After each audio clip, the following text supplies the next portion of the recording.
And just then, the gunfire went off. Malcolm's death never sat right with me. The investigation was a failure. Asking who's guilty is a dangerous question to ask. What is the real story? It's in the history book. Leave it there. Leave it alone.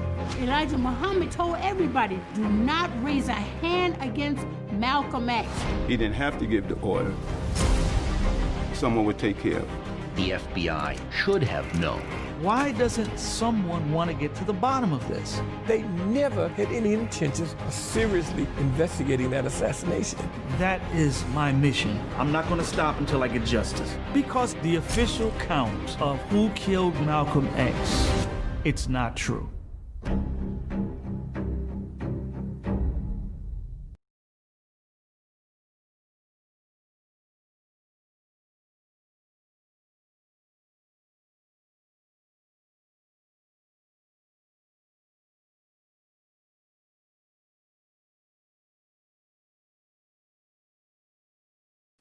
Let's be honest. If black folks are going to get reparations, then they're going to need a 4-star general's approach to it. It will have to be approached in an organized, sustained, military-like way. A flamethrower of a man will have to be the keynote speaker concerning reparations. Brother Malcolm would have been the perfect man to go into the United Nations to pressure the power structure to give us reparations. But he's no longer with us, and his brothers who helped stop him haven't picked up the tab. They weren't serious. If reparations is going to be addressed, then a serious individual like this brother named Taalik Ibn'rad should be sent to the UN to speak before the General Assembly. Taalik has the qualifications to be taken serious. He's been consistent in his seriousness. He's a man that's not going to go into the UN and bite his tongue. He's going to express how he really feels. He won't modify his delivery. He won't flip the script, buck, bow, smile, and beguile. He'll let the power structure know how black people really feel and why they need restoration for the mental and spiritual destruction done to all of us. Go get him. Wake him up in the middle of the night and bring him to New York. He'll come in a clean but wrinkled undershirt with a loose-fitting collar. He might come in a robe, maybe in a suit. He might drive a truck to the UN. But you can rest assured, Taalik will be coming as himself. And once the world hears him, the fight for what black folks need will be over. It doesn't matter if Taalik is the opening or the keynote speaker. All you have to do is hear him, and you'll be hooked. What? Meet you at the old Autobahn so we can rally up and organize the people? Haven't you heard that place is always closed? The old ones in the power structure vowed that they would never again give the people that kind of space to assemble. They are scared of Malcolm's ghost now returning to the crime scene. That's why that place is always closed.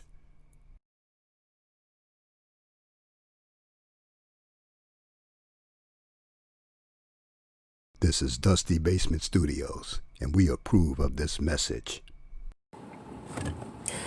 Hey, Uma! Not to be popular. It's just, I'm inspired by my brother, that Reality Temple's brother, the most powerful voice on the internet, that reality angel snubbing up 7. That's right, brother. I'm calling you out, brother. I'm building you. I'm putting you out there, brother. I'm shouting you out. That's my inspiration.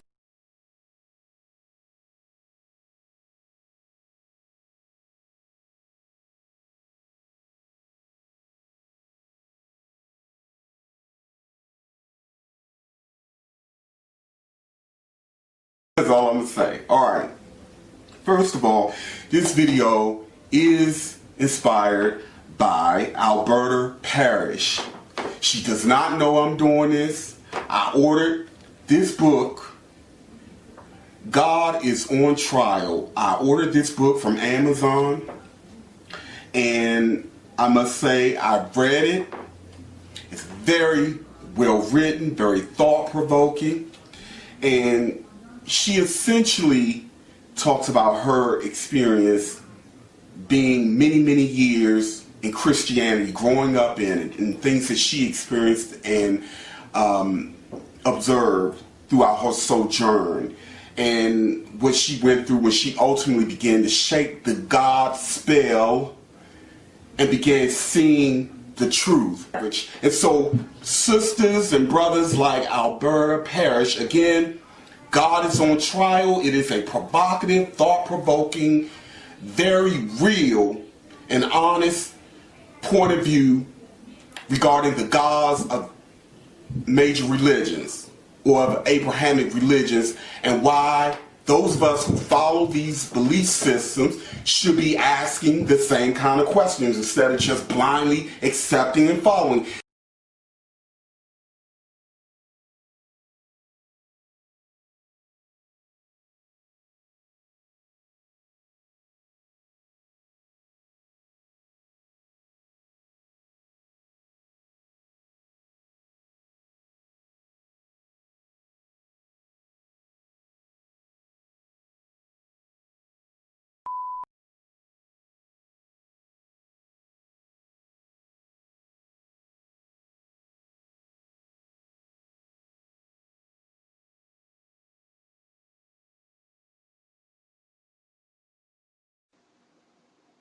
Peace forever and always. I'm Soul Sister J. I'm Soul Sister D. And I just wanted to say thank you for all the people who helped to the medical fundraiser for my uncle Taalik. And it has meant so much to us that you would help, because without you guys, his life would not be possible and we would not be with him today right now. And I just wanted to say, for all of you that helped and that donated, I would really like to give a big thanks, and I hope that I can meet you one day and say thank you in person. I love you guys, and next. Okay, thank you for donating to my uncle Taalik. I appreciate it, and I know that my family appreciate it because he's been in our lives for years now. So, yeah. And I just want to say thank you because, yeah, I'm happy. Yeah, and we love you guys. Mwah. Bye. Bye. Peace forever and always. Peace forever and always. Peace forever and always.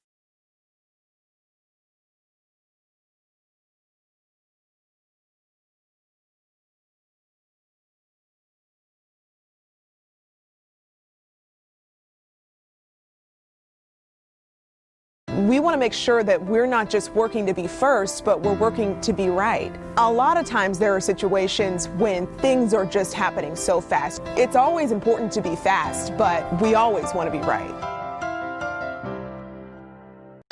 My name is Myron. They call me SNIFFY. My name Myron Johnson. They call me SNIFFY. They call me SNIFFY. My cousin is Dr. Umar Johnson. I'm here to give y'all a message. Y'all better leave my cousin alone. That's what y'all better do. My cousin Umar doing good work for y'all. Y'all some stupid ass niggas, man. And y'all ain't giving the man no money. But when you have laws and things on paper that say if you do this, we're going to punish you by incarcerating you, and you break them and you're dumb enough to get caught, then you're just dumb. All right. Shout out to Reality's Temple in the building. Well, just for myself, I got to get him on here, man. You talk about somebody polarizing. Whoa. that brother is, I'll leave that alone. Shout out to the brother, though. Just.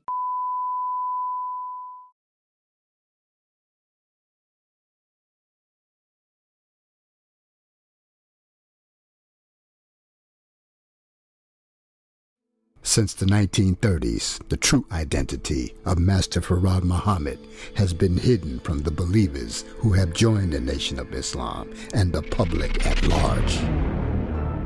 The cover-up of W.D. Farad's identity started in the early 1930s when Robert Harris, a Fruit of Islam member, committed a horrible crime that led to Master Farad's arrest. As seen in this actual photo, hundreds of Nation of Islam members stormed a Detroit courtroom demanding that Farrakhan be released immediately. A riot broke out and several people, including police officers, were injured. The actual facts is that the Nation of Islam's founder, Master Farrakhan, was ordered to leave the city of Detroit, and after he left, one of his students took over the organization. His name was Elijah Muhammad. To further conceal Farrakhan's identity, an altered painting was created by an artist, and the painting bore no resemblance whatsoever to the real leader of the organization.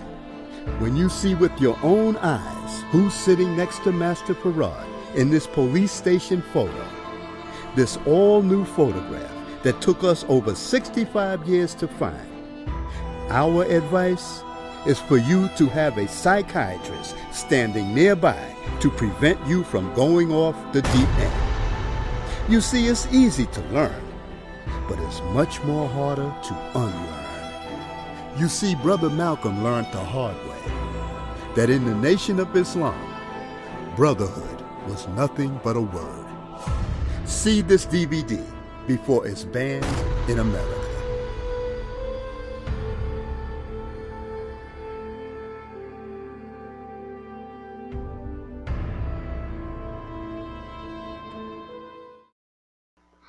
And that is Brother Taalik from the Reality Temples on Earth channel.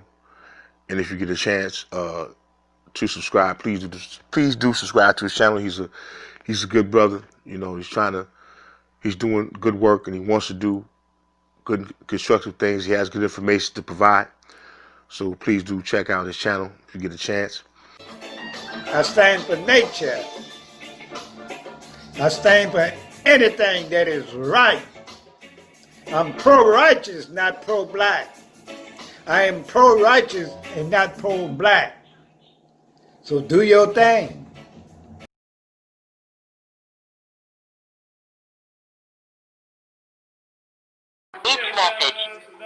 Hey, my brother, you know I had to call you and thank you personally again. I cannot describe to you how happy I was to meet you in person, finally. That was just like amazing.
I'm Derek Grayson, and our country is in a fight for its soul.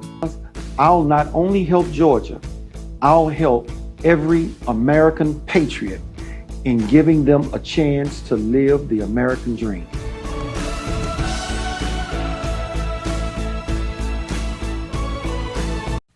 Free your mind and the rest will follow. Be colorblind, don't be so shallow. Speak your mind and change will follow. Now's the time, make your tomorrow. It's your right to vote. Please don't let it slip away. Don't let the few Rule the many. Rock the vote.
I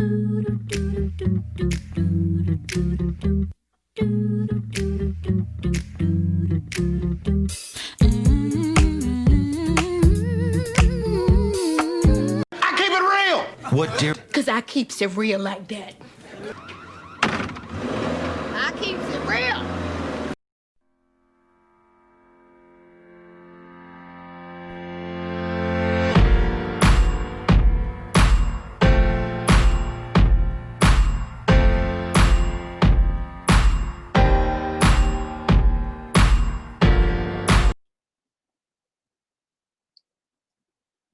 I would like to thank my brothers, Twin and Soul Brother 85, always on point, always there to support Brother Angel Snub 7 in the chat room. I thank those who are listening to this broadcast and those who will be listening to this broadcast after it's recorded. I do plan to be sort of long, so you might, even though it's spontaneous, you might be able to catch a little of the live broadcast. I have a lot to say, and the reason why I wish to talk so long is because on this platform, I have always told you that tomorrow is not promised. So you should not put off, you should not put off tomorrow what you can do today, because tomorrow is not promised to none of us. And in my situation, that is even more true. But I feel sort of decent this afternoon. Matter of fact, I decided to put on a little shirt and a little whatever. My eyes are bloodshot from lack of sleep, and that's because of my medical condition. And also, I'm not really getting proper sleep, and my eyes are bloodshot. Makes me look like I've been smoking weed. Matter of fact, maybe I should apply for that medical marijuana license. I heard that it can help you in certain situations. And so, but I did really want to come out here and speak with us. So, Brother 85, I just wanted to come out here and show my face and talk a little bit. I have like 9 topics that I would like to touch on briefly, and I'm very sure those I'm very sure those topics might spread out to about, I know, at least an hour. But I do want to touch on all these topics because, again, I don't know if tomorrow is promised to me. I thank you so much for being here on this spontaneous broadcast. I don't have to promo my medical fundraiser. I don't have to promote Sister Noble's book. That was already done. That's the reason why I basically played that video to do all the promotion. So now the only thing I have to do is come here and with my family, those who have donated to that fundraiser, those who support this ministry, those who support and love reality and the real truth, I'm so happy that you're here.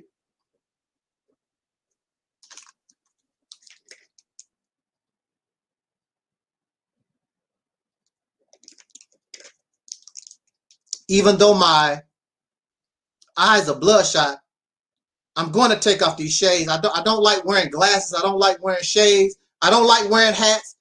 All my videos, you don't hardly see me wearing hats because I really don't like hats unless it's cold outside. I don't like things on my head and my face. I just don't.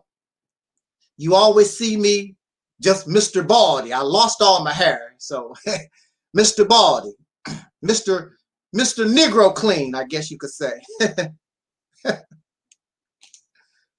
So on this visit, let us get busy. Now, I would be simulcast on Facebook, but unfortunately, I have been banned from Facebook for 30 days or whatever it is. I don't keep up with it. When I'm able to post again or whatever, use the page, I would do it. It's their crap. They can do whatever they want to. But I must say this to us. The reason why I was, oh, there go Brother Earthman. How you doing there, Earthman? Keeping it real. That's right, brother. So, Brother 85. It's officially Reality Friday to help you go into the weekend on the real. Yes, I was banned from Facebook for 30 days. Account restricted for 30 days because, and maybe I should leave these people alone because they're just weak. These defenders, these believers in Minister Louis Farrakhan, I should just leave them alone. They just lost souls, brainwashed zombies. Not all of them. I'm never saying all, because I have family who are followers of Minister Farrakhan. I have associates, I have friends, they are associates of the Honorable Minister Louis Farrakhan. And like I have told you on many occasions, I do not hate, I'm not jealous, I'm not envious of the Honorable Minister Louis Farrakhan or the Nation of Islam or none of that. But I think it's, for me, if you help me build an empire and then you become rich and you become famous and I'm still struggling and I come to ask you for a little help and you look at me like I'm trash, you don't reply to my letters, you don't respond to my phone call, what kind of character is that? Does that demonstrate good character? What kind of person are you?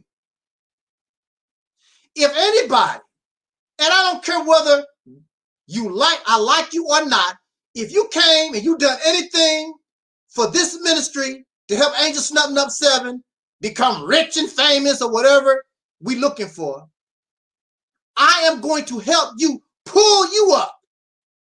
I'm going to help you realize your dreams, whatever it is that you're doing, simply because you helped me get where I am. That's the right thing to do. If a person has good character and integrity and honesty, that's just a good thing to do. But you have those who believe I am in the wrong because I asked the Honorable Minister Louis Farrakhan for help, assistance, because I helped you get where you at. I gave you 9 years of my life. I helped you for 9 years. A good strong, at least 3 or 4 years, a good strong 3 or 4 years.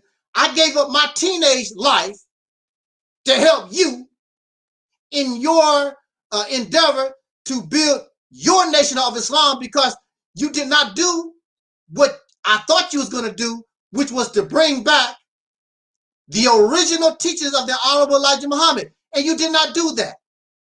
You brought back something that you enmeshed and embed, something that you made up with the teachings. And this is fact. And he said it during his last speech, the Criterion. He basically said he changed the teachings. He altered the teachings. And that had to be done so that he could put himself or create this Holy Trinity. Like in Christianity, it's the Father, the Son, and the Holy Ghost. It's Farrakhan Muhammad, it's Elijah Muhammad, and it's Farrakhan. But if you left the teachings,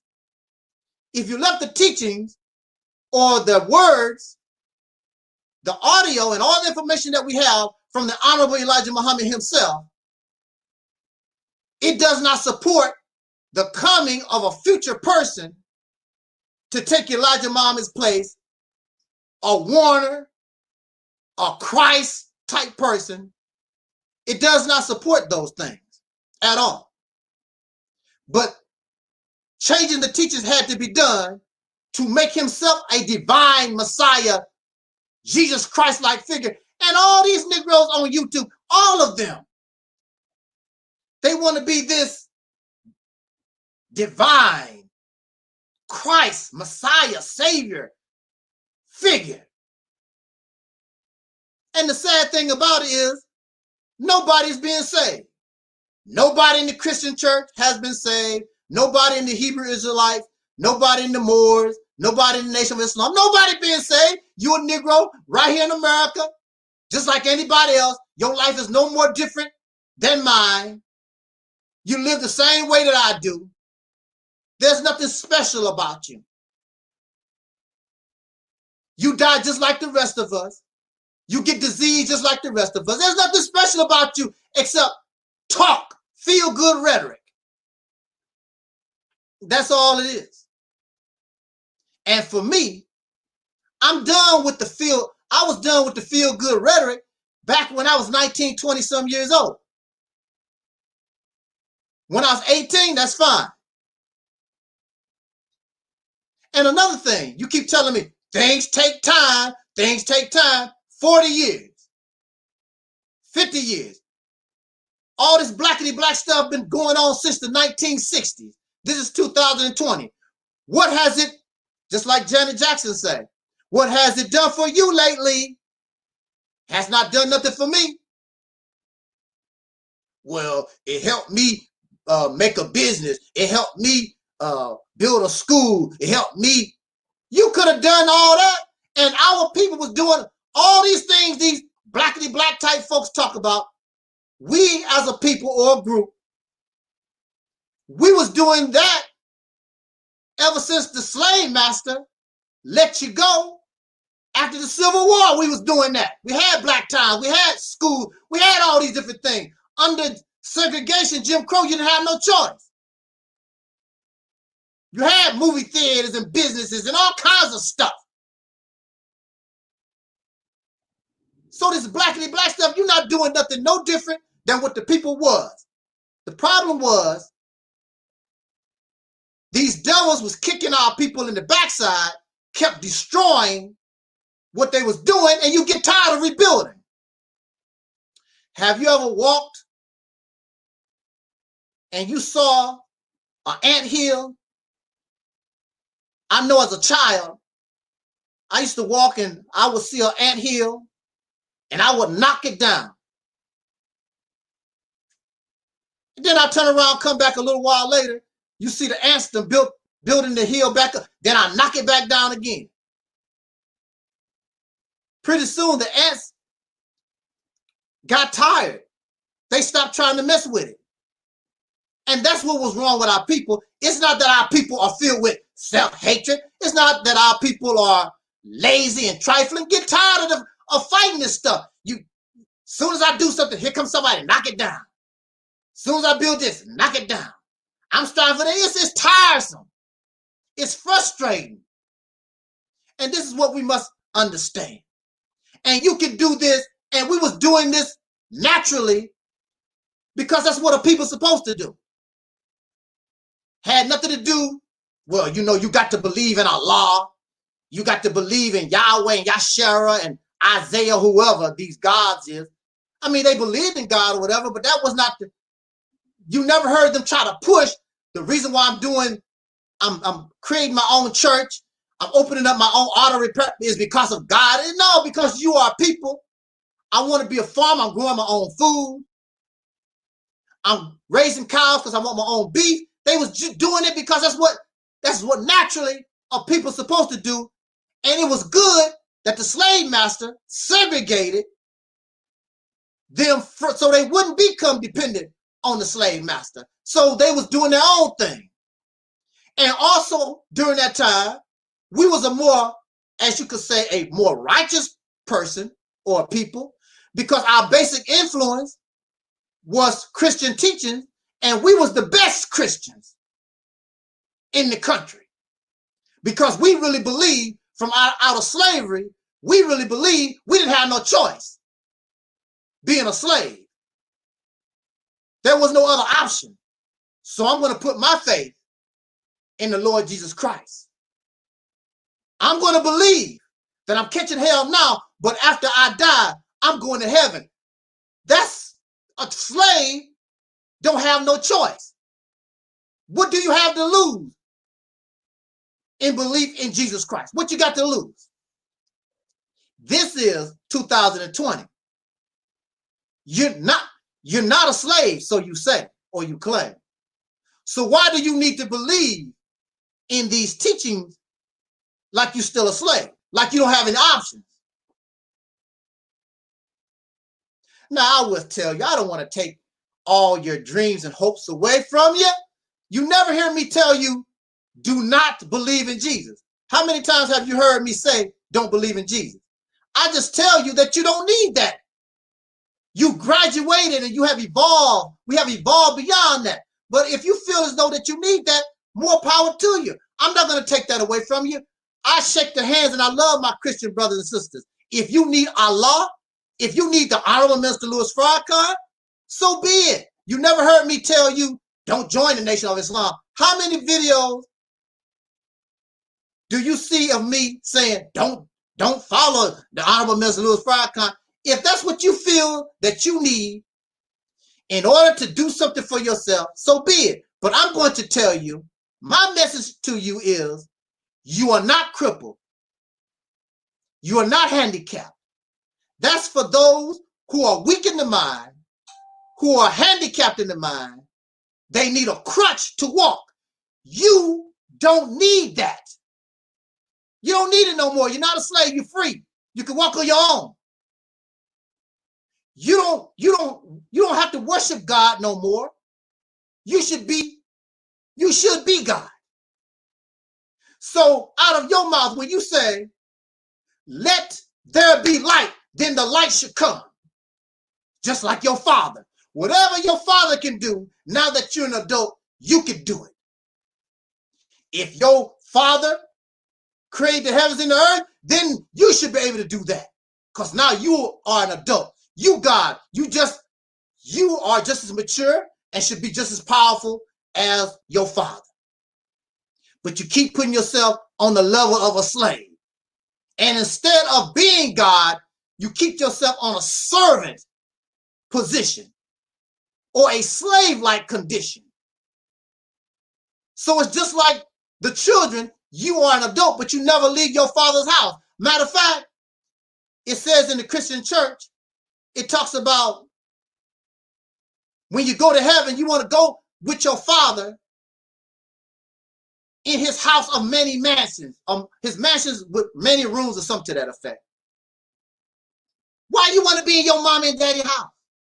You grown. You want to go out of their house and do your own thing. That's what you want to do. And many of you, that's what you've done. You love your mother, you love your father, grandmother, and parents, but you prefer your own house, your own clothes, your own shopping cart, your own refrigerator, your own car. You want your own because I'm an adult. These are my children. I raise the children the way I want to, not the way my daddy, not the way my mother or grandmother. I'm raising my children the way I want to raise my babies because I'm an adult. But under religion and spirituality, and I know there are those who say that spirituality and religion are two different things. They are not. Tomato, tomato, potato, potato, it's the same thing. I am told that religion comes from out of spirituality. So religion is a baby or an offspring of spirituality because it's the same. It's the same stuff. The only difference is religion is organized and spirituality is individualized. That's the only difference. You still go out into outer space. You still believe in ghosts and demons. and aliens and all this other stuff. It's the same thing. And there's no clear, convincing, or overwhelming evidence to support none of the things that you say. So in spirituality and so in religion, the believers are asked to believe. Belief does not require facts. Belief does not require evidence. Either you believe or you don't. They are the same. And so for some of us, and it's really not your fault, because the human family, regardless of race, all around the world, we have been spookified, religiousified, and spiritified. And it all comes from our ancestors. The word spirituality basically is worship of the dead. It's worship of the dead, fear the unknown. And we want to talk about that. But I want to finish talking to these believers in Farrakhan. Now, of course, as you know, I was in the Nation of Islam. There was no internet. I was on the streets. I had to deal with people one-on-one. There is no like button. There is no button that you can go and report to Mark Zuckerberg and talk about this man is bullying me and harassing me. There was no buttons like that. I would go out in the street confident in the teachings of the Honorable Elijah Muhammad, confident in what the Honorable Minister Louis Farrakhan was teaching. I went out in the street and I handled my business. I lost no debates. I lost no arguments, because at that time, really, the teachers of the Honorable Elijah Muhammad, Nation of Islam, really was the baddest thing out there. Now, I did lose one argument, one debate with a brother, and most of my debates is not like what you find in 2020.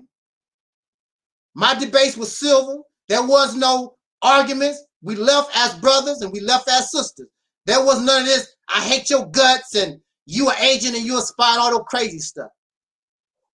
All this emotionalism from these men that you get, crybabies. I've never been around, supposed to be men and women, so emotional, just cry. It's that Similac milk. It's gotta be. It's gotta be that infamil Similac milk that y'all been drinking, that y'all was drinking when you was a little baby. It causes your brain not to develop properly. And then you are emotional. These teachings that you got are based on emotion. They feed your emotion. You're going to go to heaven. You a God, you a goddess. You the chosen people on earth. Feed your emotion. Feed your ego. Try to build your self-esteem. And when somebody comes to show you that you're not exactly what that is, you get all upset. I is a God. I is a kings and a queens. I is.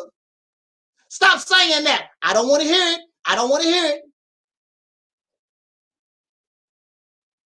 So I had a conversation with the brother.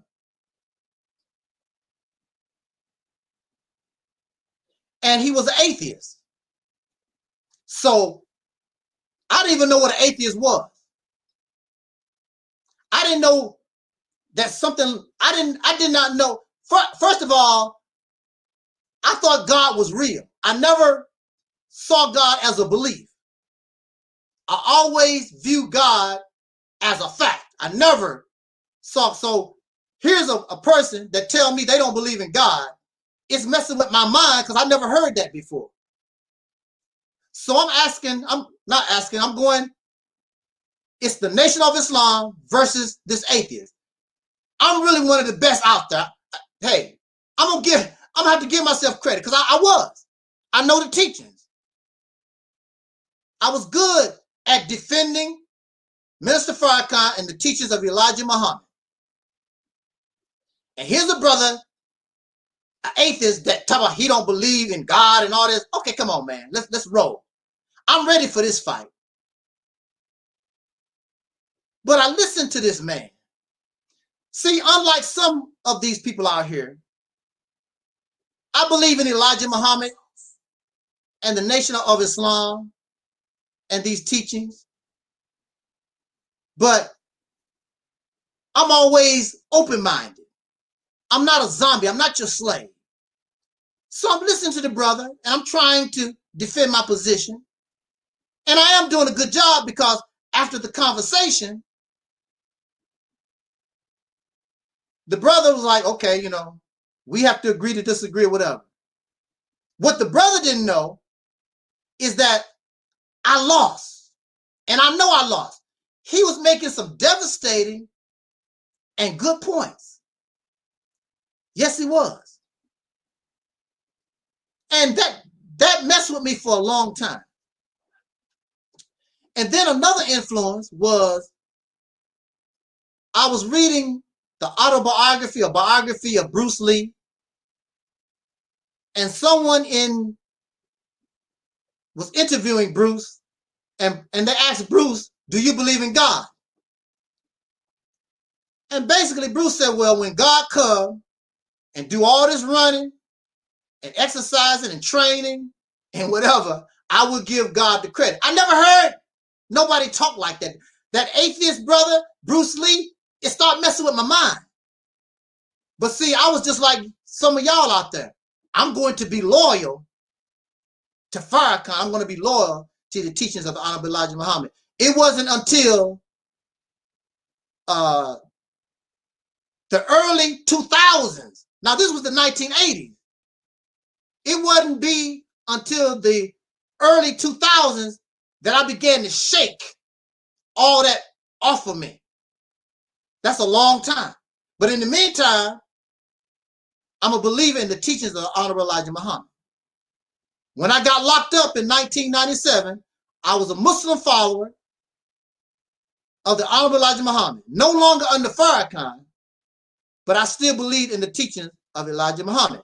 It would not be until 2004, 2005, somewhere in there, that I began to, when I decided to shake all this, re-examine everything that I knew. And I found that it was false. It was an error. Yes, indeed.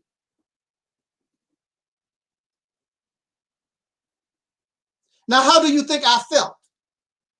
How do you think that I felt being a believer, really since I was a little boy, in the teachings of Elijah Muhammad, and I found out all these years it was fantasy and fairy tales? How do you think I felt? And I was just like Malcolm X, I wasn't trying to recruit people, but I was letting everybody know. Do you know about Elijah Muhammad? Do you know about the Honorable Mr. Louis Farrakhan? Well, I never did call him honorable, because in 1982, Minister Louis Farrakhan, in person, I'm standing almost right next to the man. He told us, it was almost midnight, or maybe it was after midnight. Yeah, it was like 1 or 2 in the morning. He told us in 1982, do not call him honorable. That's what he told me in person. And now he's the honorable, he's the divine Messiah, the modern day Jesus Christ, and all this other stuff. He needs to make up his mind. But see, that was the plan all along, him and this brother called Jabril Muhammad, or Bernard Kushmir. That was the plan all the time, to make him a godlike Messiah, divine figure. That was the whole plan from the very beginning. Plus, them Negroes was broke. Bernard Kushmir went to him with an idea, because it wasn't even Farrakhan's idea. Farrakhan was drinking, smoking, grew a beard out there. Bernard Kushmir came to him. I know the pretty story that Mr. Farrakhan tell you, how Bernard Kashmir, Jabril Muhammad came to him. No, when you really look at it, Farrakhan was trying to get into entertainment, trying to get his groove on. He was out there whoremongering and whatever. He was broke. Bernard Kashmir was broke. Bernard Kashmir came to him with this idea because he understood the power of Louis Farrakhan's voice. Bernard Kashmir understood that there was still love for Elijah Muhammad and the Nation of Islam. And he just simply came to Farrakhan. Look, man, you broke. I's broke. We've been in the nation for years and years and years. We don't know nothing else to do. Look, why don't we try to get this thing back together? And of course, Farrakhan didn't, Farrakhan confused. He going from over here, over there, and really he got to the point where he's just sick of the whole thing. But you know how you sell things.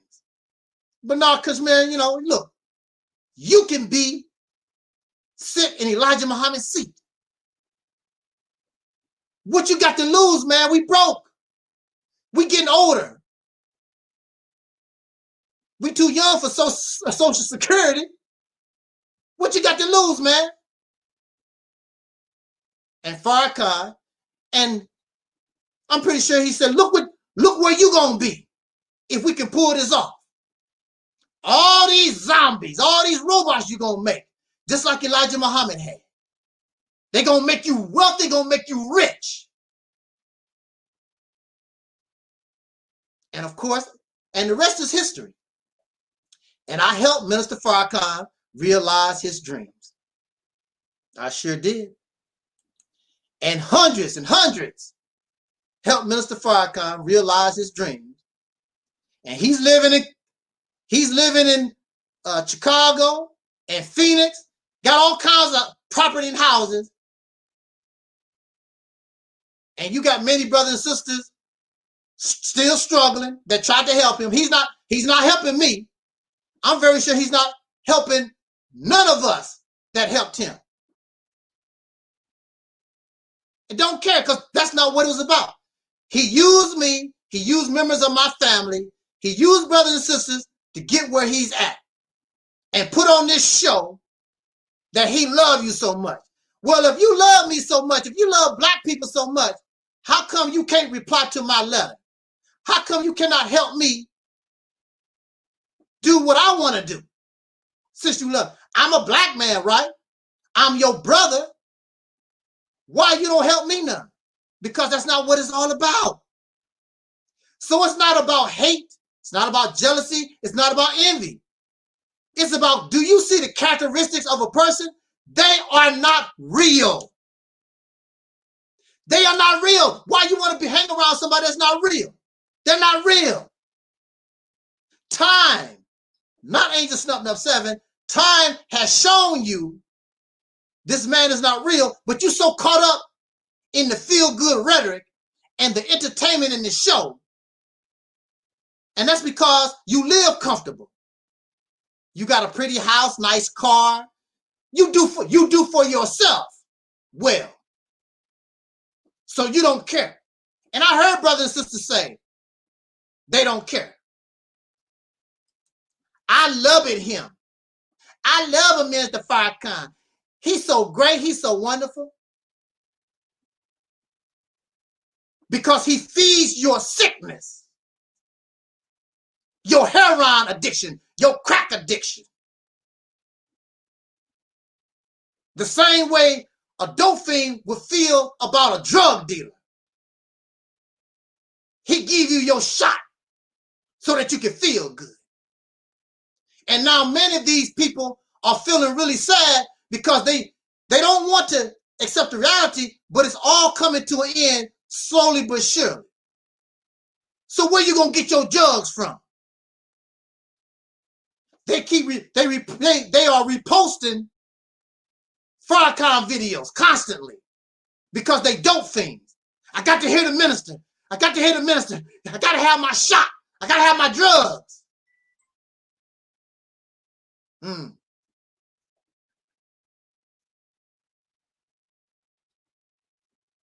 When I finish with my video, I usually don't even listen to myself no more. It's over and done. I don't need to listen to it. I know what I said. Why do I have to keep listening to it over and over again? Unless I'm trying to feed my ego or something. I'm not interested in feeding my ego, so why should I go back and keep listening to myself? Oh, I know what I said. I'm the one who made the video. But you have those dope fiends in a different kind of way. I can't wait to hear the next Tariq Nasheed video. What's her name? Michi X? Michi X was busy doing something. She hadn't come on her page for a while. And I saw all the, I am subscribed to Michi X. And I saw all the comments. Where you at, Michi? Michi X. They want their fix. Young Pharaoh, the barber, crackhead. They looking for their fix. Because they can't think for themselves. They have nothing to offer themselves. So they need another man, another woman to give them something to think about because they have nothing to offer.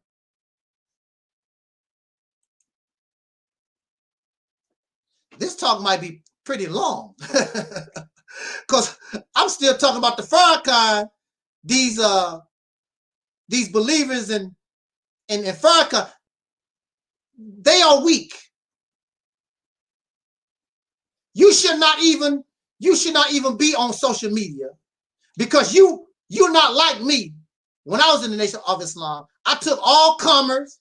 I never got upset with nobody, what anybody say.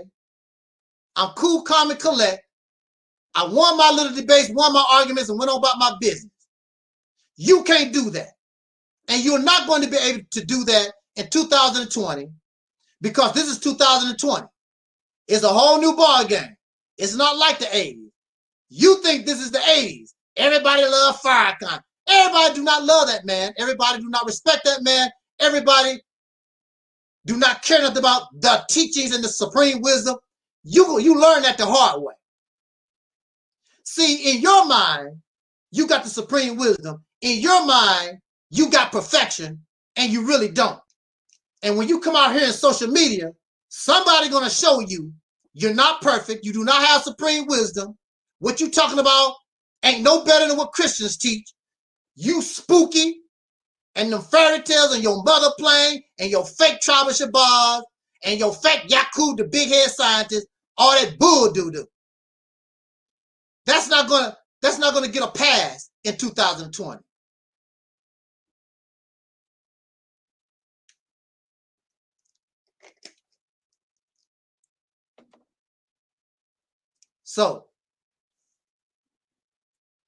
So they flagged me.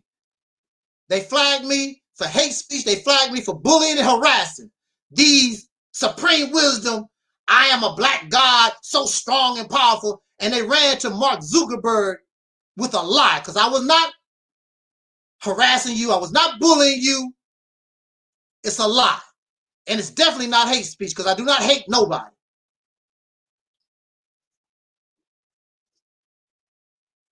Liars. Black Muslim liars.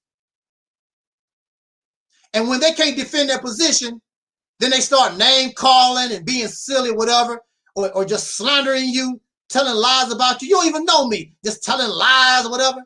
Black Muslim slanderers. Black Muslim, that's against your own teaching. That's against Elijah Muhammad teaching, to slander.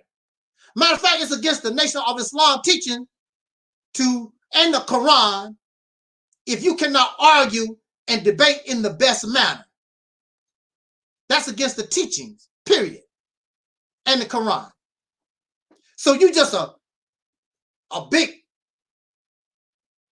fake, just some mush. You're just pathetic. Leave the teachings to Farrakhan. Leave the teachings and the arguing and debating to those who can do that. Because you the little dumbass believer. That's all you are, you're a believer. You ain't studying a damn thing. The only thing you are is a robot Just listen to what Farrakhan say and whatever, and read what Farrakhan say. You have no mind of your own. You're a mindless zombie, and you out here trying to defend somebody. You can't defend nothing. And plus, it's over. Nation of Islam teachers is archaic. It's over. It's done. Let the dead rest in peace, but you can't. Feel good to you. You are a necromaniac. I think that's the word for it. Necromaniac, somebody that is in love and have sex with the dead. These teachings don't bring no life. They bring death. All they do, take you from one slave plantation and put you on another. That's a fact. The white man was your slave master at one time, Pink Jesus Christ. Now you got Farrakhan, he's your slave master. He's the overseer.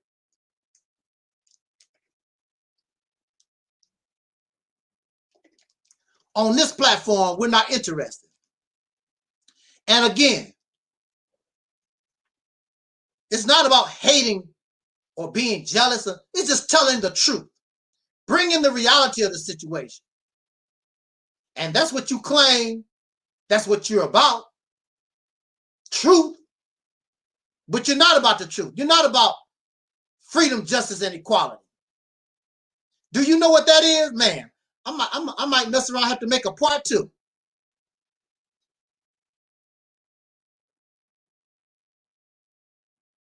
You don't want no freedom, justice, and equality.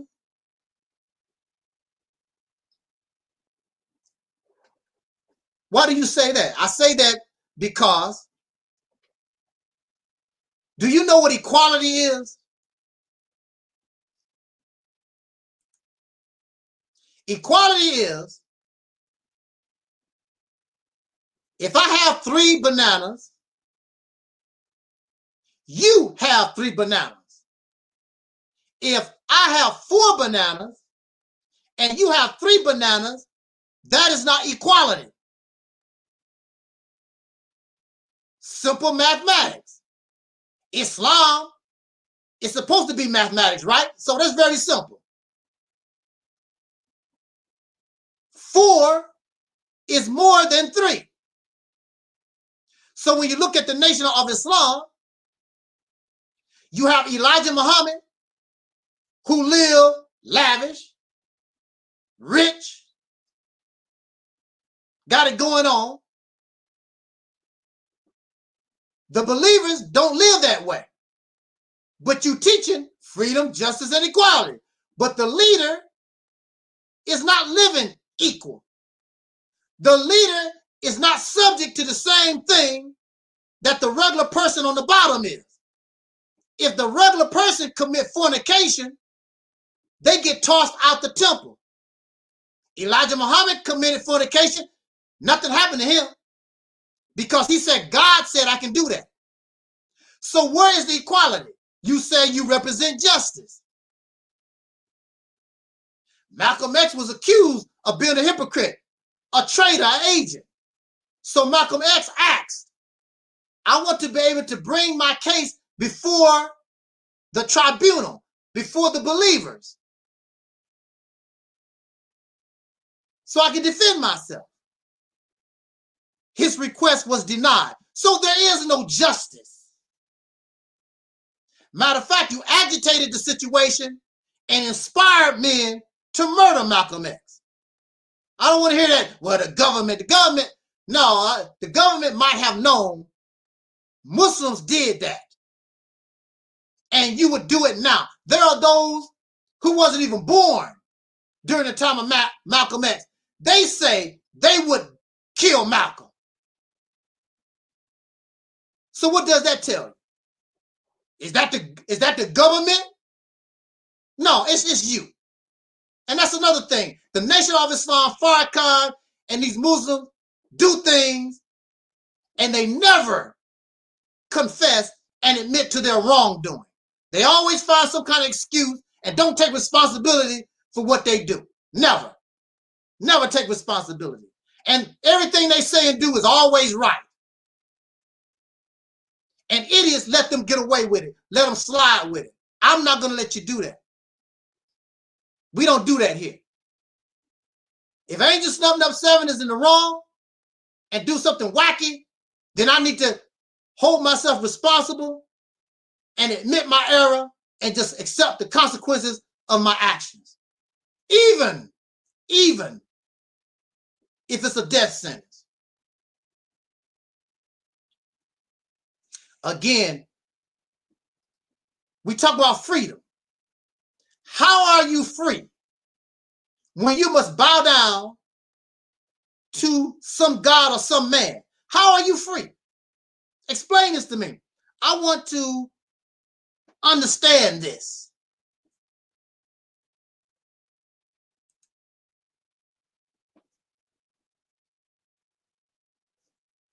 I want to understand this. How are you free when you are submitting yourself?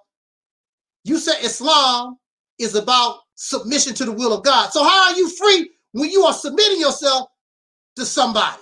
How are you free? When you have to worship somebody and pray 7 times a day, that don't sound like no freedom. You have to submit yourself to somebody. You bound to somebody. That's not freedom. You gotta worship Elijah Muhammad. You gotta bow down to Farrakhan. That's not freedom. You are a slave on a slave plantation. Here we are, went through physical slavery for over 300 years or more. Why would you want to continue? Once you get out of that situation, why you want to keep yourself in that voluntarily? I don't want nothing to do with it. I don't want no slave masters. I don't want all your laws and all and somebody I gotta worship and bow down to and all that. I don't want none of that stuff. Dealt with that, and these people are not just. They're not fair. They're no different than the racist slave master that you just left. They crazy as hell. I don't want that. If you want that, that's your business. See, I'm really a free person. Those who come and listen on this platform, we are free people. If not physically, surely in the mind. We are 1000% liberated in our brain, in our mind. I'm not a slave to nothing. I don't want no slave. I'm not bowing down, worshiping, serving no more. Had 300 years of that. I don't give a damn if the slave master is Donald Trump or Allah or Isaiah or Yashera or Yahweh or whatever these gods are. I'm not interested in your gods and demons and whatever these and whatever. I would rather go out of existence. I'm not interested in slavery. I'm not. Done. Been there, done that, not interested. And so you flagged me. Cowards. Weak, pathetic. You make the teachings of Elijah Muhammad look weak and pitiful and poor. We were strong in the 1980s. We stood on ours. And here these 2020 supposed to be Muslims. I'm going to flag you. Tell a lie. Because you don't like what I said. You bullying me. Harass me. Are you calling on Allah? No. You calling on Mark Zuckerberg. Or the people at YouTube and Google. Flag that for hate speech. Flag that for bullying and harassing. Ain't nobody bully and harass you. You just a pathetic piece of trash that cannot defend your position because you're a zombie, you're a robot, and you don't know. When somebody like me show up, you need to go find somebody that can do the real defending. You don't qualify. And I guarantee you, none of these suckers is a minister or nothing. The people who are ministers ain't gonna mess with me because they know what they have to deal with. Your best bet is when somebody like me show up, keep your damn mouth shut and be silent and go about your business.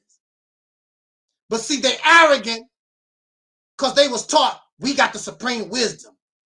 Master Farrakhan is the greatest, and all this other Hasidic garbage that's not true. And so here they come, think they're gonna do something because they, in their mind, they the greatest. And you find out that you're not as great as you think. And so, again, like I tell you, I don't hate Farrakhan. I hate his behaviors because he don't show that he's honest, have integrity, or have good character. I don't see that in him. But I will tell you, and I have done this, I have made videos. I've made videos where I talk about the positive things about the Honorable Minister Farrakhan. They don't talk about that. They only talk about the things that they don't like what I say. Why is that?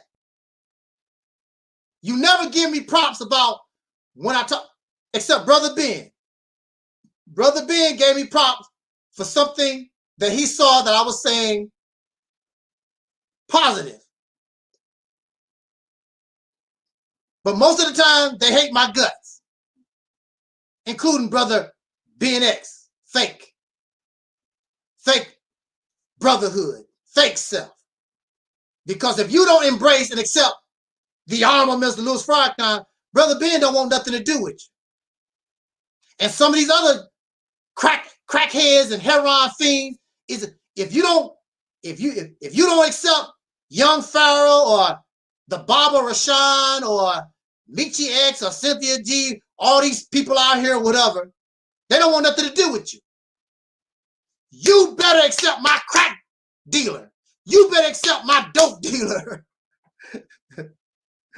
Because if they don't give me my fix, I'm too stupid.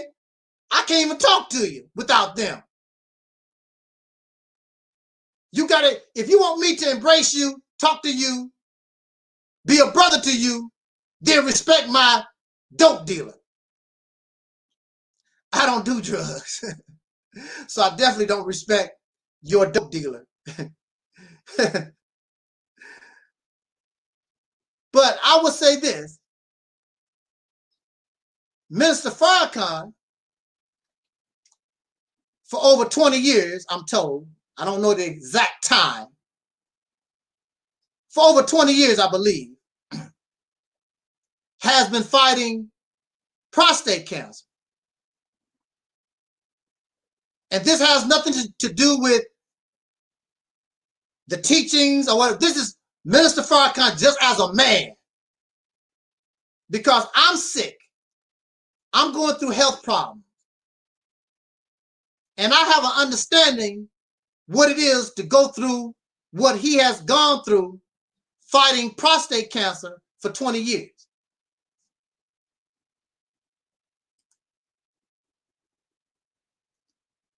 And so really, as a man, I'm not talking about Minister Farrakhan, the minister, and his teachers or whatever. Just as a man fighting a disease, fighting for your life. And he's able to come out on the rostrum in pain and suffering. I know because I've been doing that lately. I don't feel like coming to talk to you. Heart be palpitating and muscles be sore and head be hurting and all kinds of stuff going on with me. I'm not really well right now. Body aches, sore, dry mouth. My fingers are all numbed up. I can't feel nothing in my fingers. It's a messed up situation. But I come out here because, like they say in show business, the show must go on. What's her name? Serena Williams. Knee all messed up in pain and twisted her ankles and stuff. and she goes out there and keep playing tennis. During the Muhammad Ali, what's his name? Kenny Norton fight. During the Muhammad Ali, Kenny Norton fight, Kenny Norton actually broke Muhammad Ali's jaw. And Muhammad Ali stayed in the ring till the fight was over. I was taught in the Nation of Islam, you stay on your post until death takes you off your post.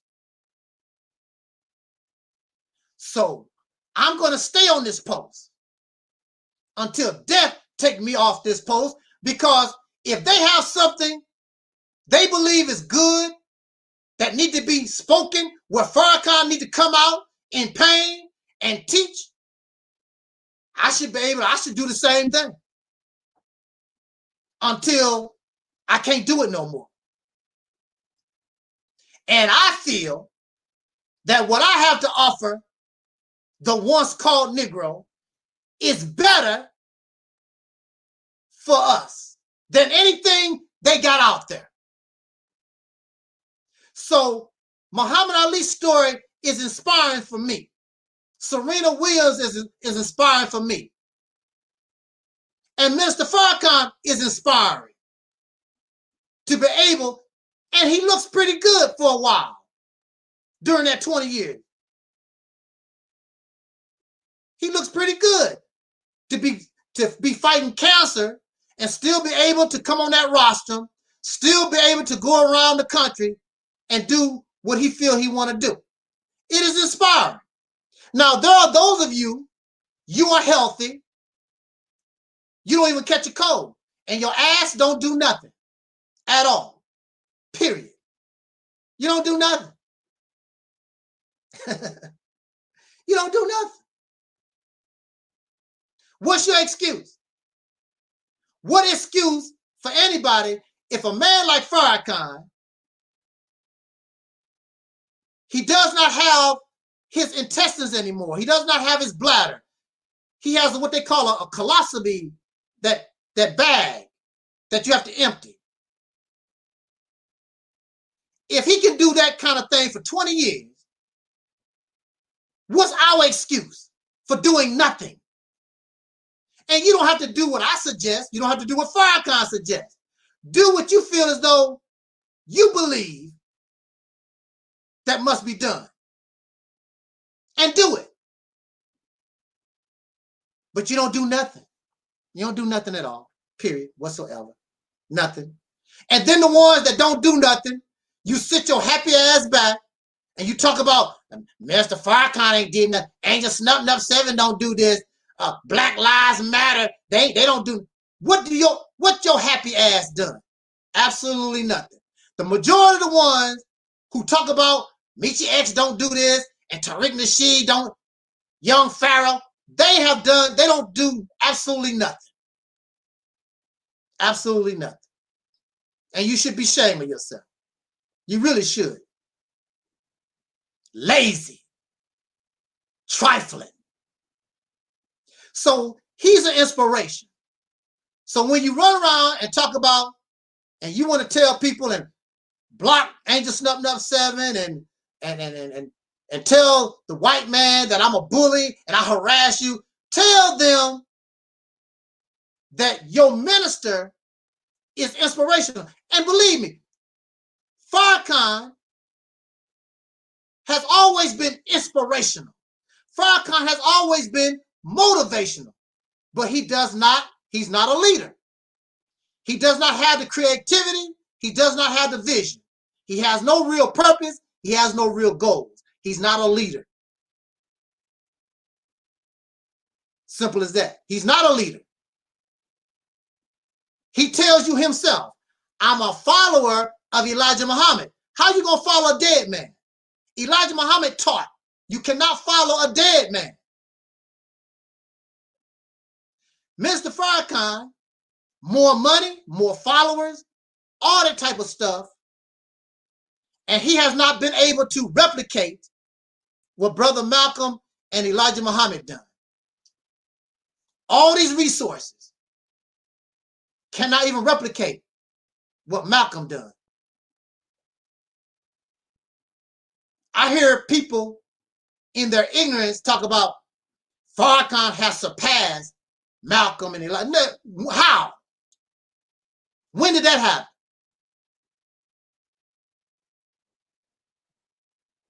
Never happened. That's more your delusions because you can't prove it. There's no evidence to suggest. Things that make you go, you know, these aren't jokes, these are thoughts, these are things that make you say. We are in a state of emergency. Prejudice. Wrote a song about it? Like to hear it? Here it go. Free your mind.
And when you look at the millions of dollars, probably over $1 billion that Minister Farrakhan has had come through his hands since the 1980s, he has very little to show for it. Very little.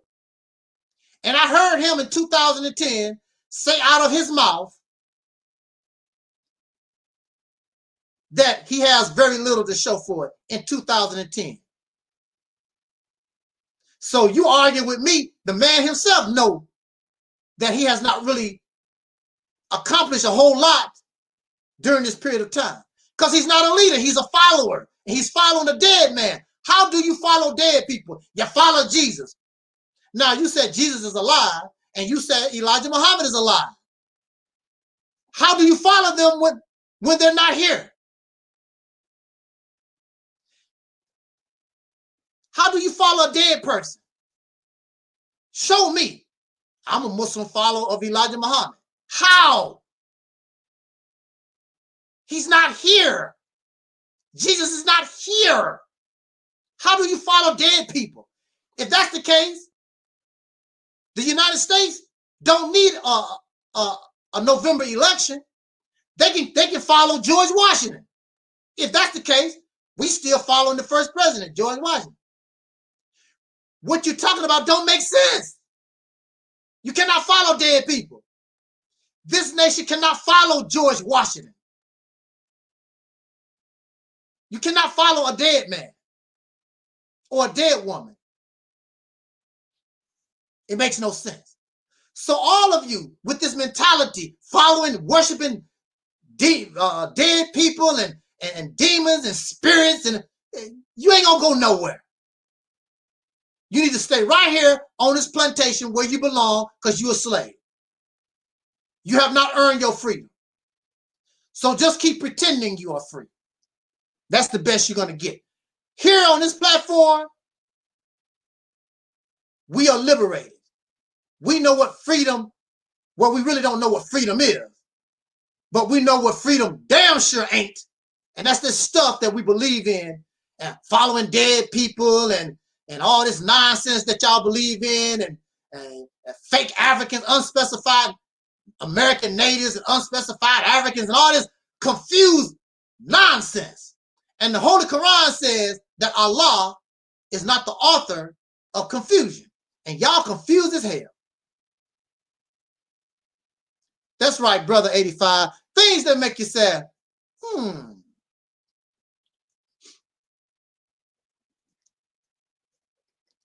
Well, we got an hour in.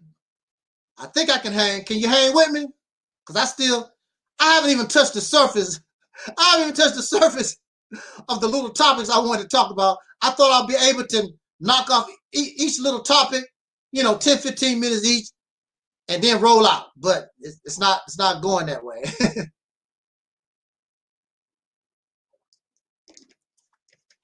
All right.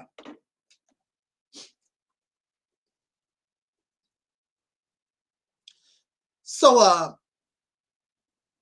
want to say to those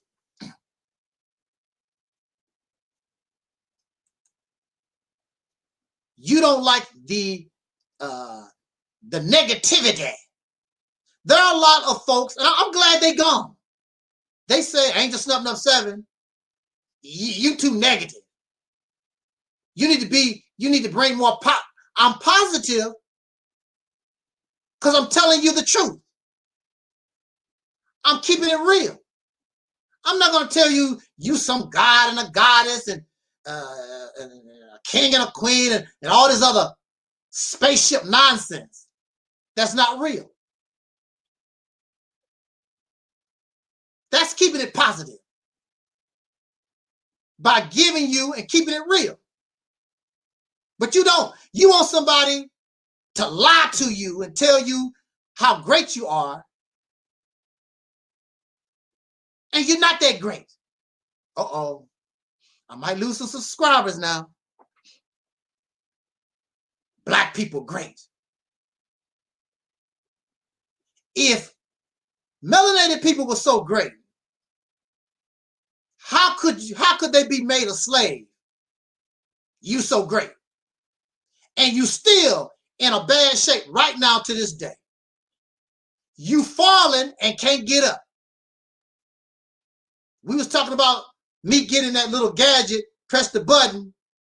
I fallen. Angel Snuffing Up 7 can't get up. Here you are, melanated people all over the earth. And you falling. So you need to press that button and let them know, I've fallen and I can't get up.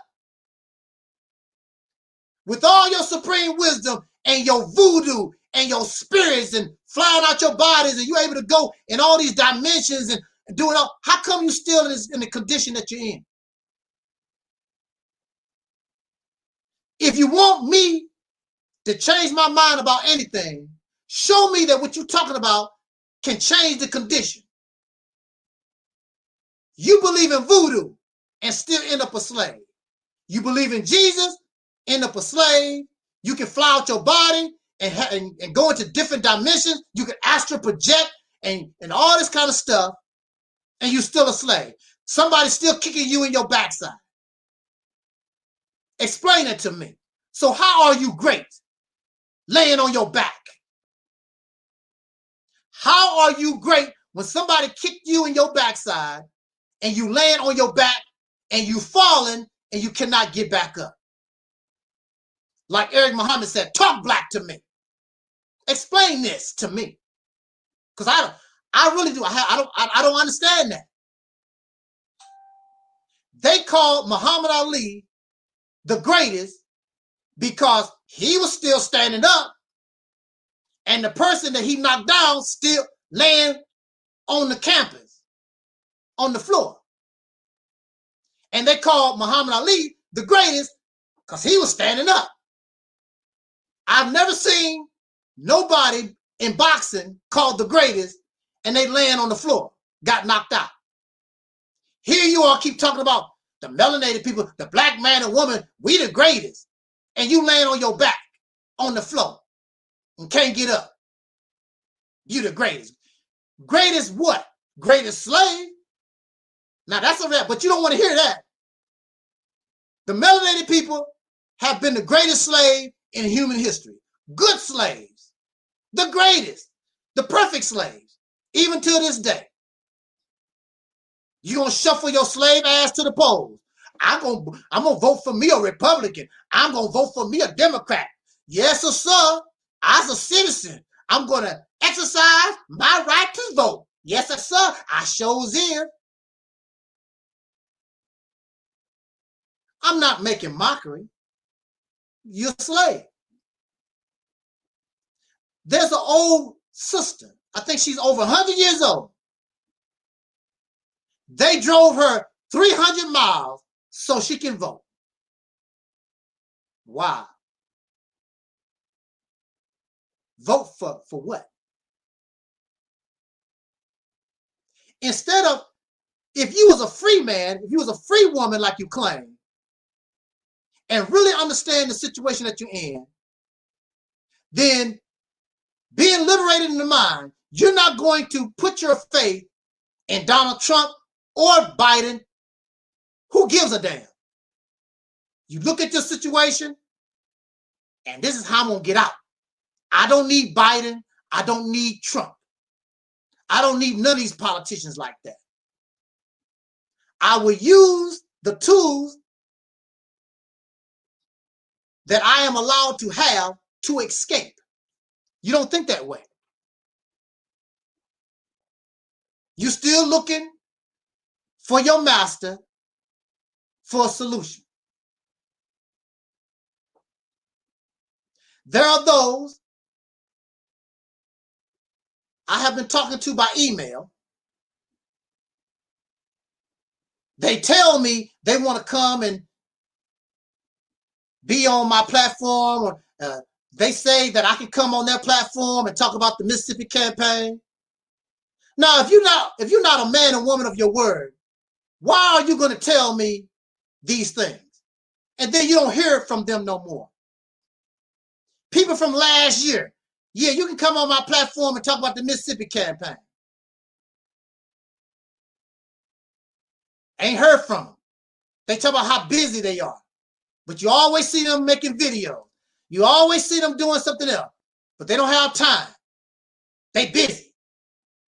You keep doing your... See, I don't have time for folks playing games. Now, that troll Alquan, I have to give credit where credit is due.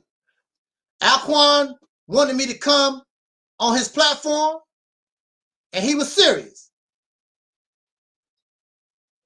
Alquan's intentions is questionable, but he was ready to go. These other folks I've been talking to since last year play games. Why are they so scared? Why do they have a problem with Angel Snub No 7? It's because you dealing with somebody out of your league. You don't mind dealing with another zombie. You don't mind dealing with another robot. Somebody in your fantasy worlds, in your delusions.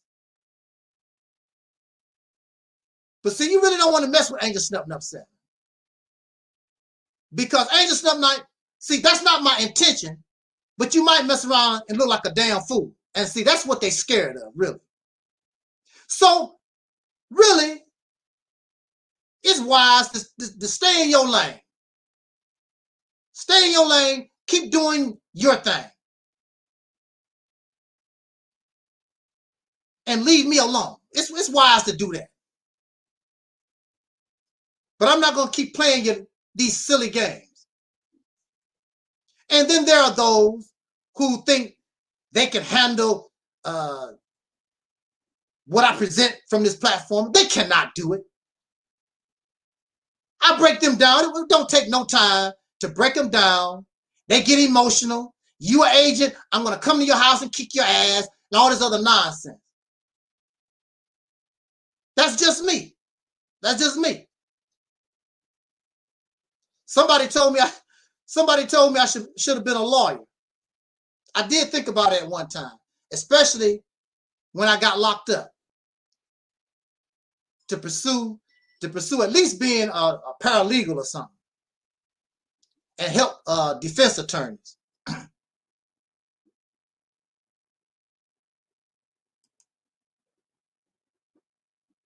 And then some of these suckers think I need them. I don't need you. I've been on YouTube longer than all these people. You name them, I was here already. Unless they was here in 2005 and 2006. I've been here longer. And people, a lot of these people know who I am. They pretend, who is Angel Snuffing? I don't know who he is. They heard of Angel Snuffing Up 7. I'm not blowing my horn, but it's almost impossible. I've been out here too long. Even though my channel's been taken down, I put them right back up, put the video, get right back to rolling again. And because of my message, it's so strong, it's so hard, they know who I am. They know who I am. I don't know who he is. Yeah, well, okay, well, yeah. Well, if that's the case, that means you don't have no fear of me. You don't know who I am. So why are you so scary? Why can't I come on your program and talk about the Mississippi campaign? I'm not talking about your ideology and what you're talking about. I'm talking about the Mississippi campaign. What you scared of? Because they really don't want real solutions. They really don't want that. They want to keep doing the same loser slave stuff that they've been doing for over 50 years. They don't want a real solution. They want division. They want confusion. They want to just keep the same garbage going on and on and on. That's what they want. And they don't want to mess with me because I'm real. You don't have to like what I say, but they know I'm real with mine. I'm not trying to make no money. I'm not trying to live no lavish lifestyle. I'm not doing none of that. I'm not looking for celebrity and praise. I want the once called Negro liberated and out of this situation once and for all. And I'm going to put timetables on it. I'm not going to talk about we don't know how long it's going to take. Well, you don't know what you're doing then. You go to somebody and tell them you want a house built. Are you going to accept them telling you, well, I don't know how long it's going to take? You don't want to hear that. You order a pizza and they tell you, we don't know how long it's going to take. You don't want to hear that. That don't even make any sense. The reason why you don't want to put a timetable is because you know that you cannot produce. That's the reason why. But in the meantime, here come the donations, the praise and the money, because you can talk. You know, your feel-good rhetoric. You know, your cocaine and your heroin that you're giving these people that don't know no better. So it all goes back to another thing. Do black people have, well, it's clearly you're not great. Nobody is great laying on your back. You're not great. Well, what about ancient Egypt? What about what has that? They laying on their back. You keep talking about some stuff that no longer exists. They won some stuff, got their ass whooped, and they fell never to get back up again. They was great. The key word here is was. The past used to be thousands of years ago. Been there, done that, no longer exists. Duh. After the fight that Muhammad Ali had with oh man, what's that brother's name? He was the one that took the title from Muhammad Ali. I got it on the tip of my tongue. I cannot think of that brother's name. Help me, Lord, help me. I can't think of everything. The brother took the title from Muhammad Ali. Because if Muhammad Ali had beat him, that would have been his 4th title, heavyweight championships. What was that brother name? Come on, y'all. Don't leave me like it, because I'm going to be thinking about this, because it's on the tip of my tongue. I see the brother. I cannot think of his name to save my life right now.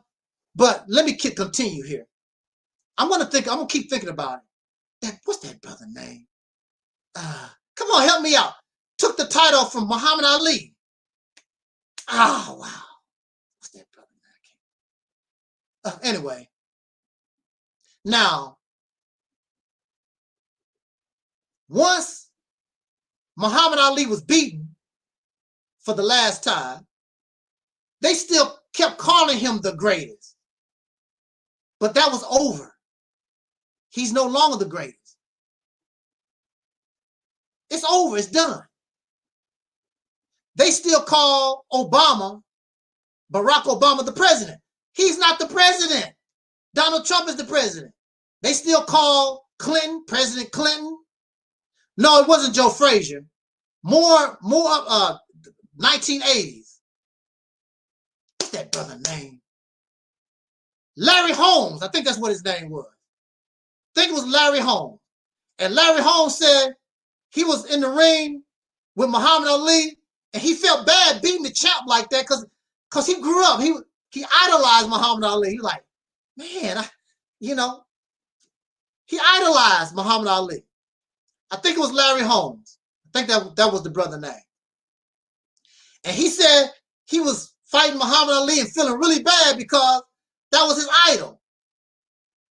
But it's over. It's over. Barack Obama is not the president no more. Donald Trump is. Clinton, Jimmy Carter is still alive. They call him President Carter. No, he's not the president. It's called ex-president. Ex-president. Muhammad Ali became an ex-champ. I mean, he's still the greatest that ever lived, that ever boxed. But no more. His time is over. Larry Holmes laid him down. It's over. So whatever you was, until you get your happy ass back up again and fight, which you're not doing, you're not the great nothing. And I'm going to tell you the truth about the situation. You want to hear some lies about how great you are, go to Minister Farrakhan, and they're going to talk about how great you was 666 trillion years ago. And you can go to Tariq Nasheed, and you can go to Sinetta TV and all those guys. They'll tell you how great you was and tell you that lie. But the reality is, look how you're living. You ain't living that great. Keep talking about something that happened a long time ago. Yeah, they was great, maybe, before they got their ass whooped, got laid down. 10, 9, 8, you're out. We've been out for over 500 years, the so-called Negro. You're out. White man by knockout, the Negro, boom, it's over. I fall and I can't get up. And we're so spooky. And since in reality,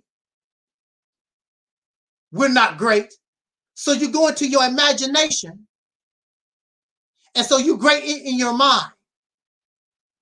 That's how Superman was developed, by those two Jewish young men. What's his name? Joe Shuster and Siegel. That's how they created Superman. Because they was outcasts, they was nerds or whatever. And in their mind, they created this character because that's what they wanted to be. They wanted all these muscles and they wanted all the women to like them and whatever. That's how they created Superman, in their imagination. And they put Superman on paper. And that's what y'all do. In your imagination, you're great. In your imagination, that's why they love the Black Panther movie so much.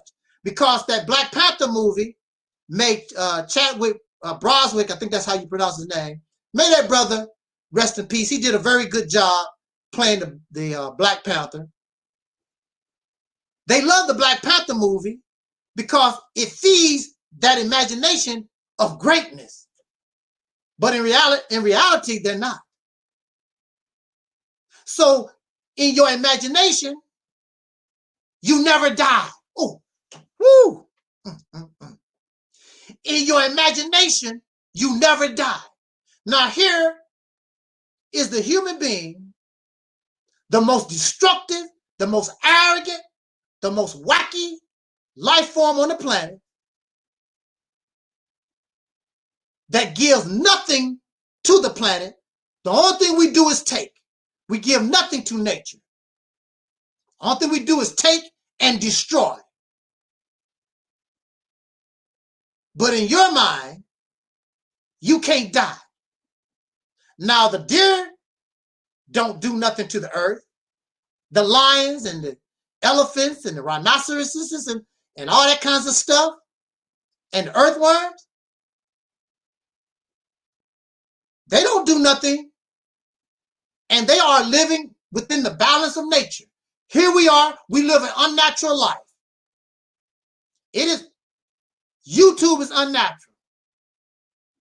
Drinking Gatorade is unnatural. Drinking soda is unnatural. Driving cars is unnatural. We live an unnatural life. And then you are so arrogant, you can't die. Oh, I'm not going to die. No, not me. I'm a human being. I got a spirit and a soul. See, when I die, my essence is going to come out my body, and I'm going to go into all these other realms and dimensions. Everything on this planet dies, and you never see and hear from them again. But not you. Whether you bad or good. Now, if you're good, I guess you go to heaven somewhere. If you're bad, you're dedicated to hellfire. Now, I don't know how that works, because if you're a spirit, if you're this other essence, I don't know how physical fire is going to hurt you. But anyway, that's not my thing, so it's not for me to try to explain. And if you are a spirit or a soul, how do you exist? What do you eat? What is the energy that feeds you to make you alive? But anyway, you're not going to die. You're going to go to another planet, another realm, another dimension, and all these different stuff. Now, the thing about all this is we never see you again. Now, you go to heaven, we don't know, because we never see you again. And if you go to hell, we don't, hey, we're still not going to see you again. It's all your imagination, our conditioning. See, all through recorded history, because of the fear of death, fear of the unknown, our ancient ancestors created these stories so that we can accept the unknown, the unexplainable, and death itself. So they used their imagination to make all this stuff up so that we be more comfortable. See, you really never gonna die. Now you feel better. Woo! I thought I was gonna die. I thought this was gonna be the end of it. But it's not. Now for your dog, that's the end. For that tomato that you just ate, that's the end. For that hippopotamus, that's the end. But for you and me, now what makes us better? You have blood. You take a dump. You have to take a whiz. You breathe air. What makes you so special that for some reason you don't die? Everything else dies on the planet, but you don't. Oh, you're going to fly out there somewhere. The whole thing don't make any sense. But it makes people feel good because they fear death. They fear the unknown. It makes them comfortable. I accept reality. It don't bother me. Lights out, hey, so what? Now, if there is something on the other side, I would deal with it. I didn't know nothing about this life, and I had to deal with it. So be it. But there's no clear, convincing evidence to suggest, except your imagination, what you come up with your mind. I saw today a video, and this blues singer, Robert Johnson, was standing behind this black background, and you could see like the image of a man's face or some kind of human figure in the background of Robert Johnson. And so some people in the chat room, do you see that? That's some kind of spirit entity, you know. Wow. No. Y'all so spookified. Need to get out of it. This is 2020. There was a scene from Shaka Zulu, and they was telling Shaka Zulu about the power of the witch doctor. And Shaka Zulu told them, let us not be fooled by witch doctors' illusions. Let us not be fooled by witch doctors' illusions. Mr. Farrakhan teaches illusions. He's a witch doctor. Tariq Nasheed is a witch doctor. All these pastors and preachers, all these people teaching reality and spirituality, witch doctors. We will not be fooled by witch doctors' illusions. Now, if you do your research and you get the information, you will know that there's something in the human brain that causes us to think that way, see these different images. Just like when you look into the clouds, and some of these clouds form certain images that you recognize. It's nothing but a cloud. Or certain shadows. You know, you can take your fingers and make some, and your brain is designed to focus on these images.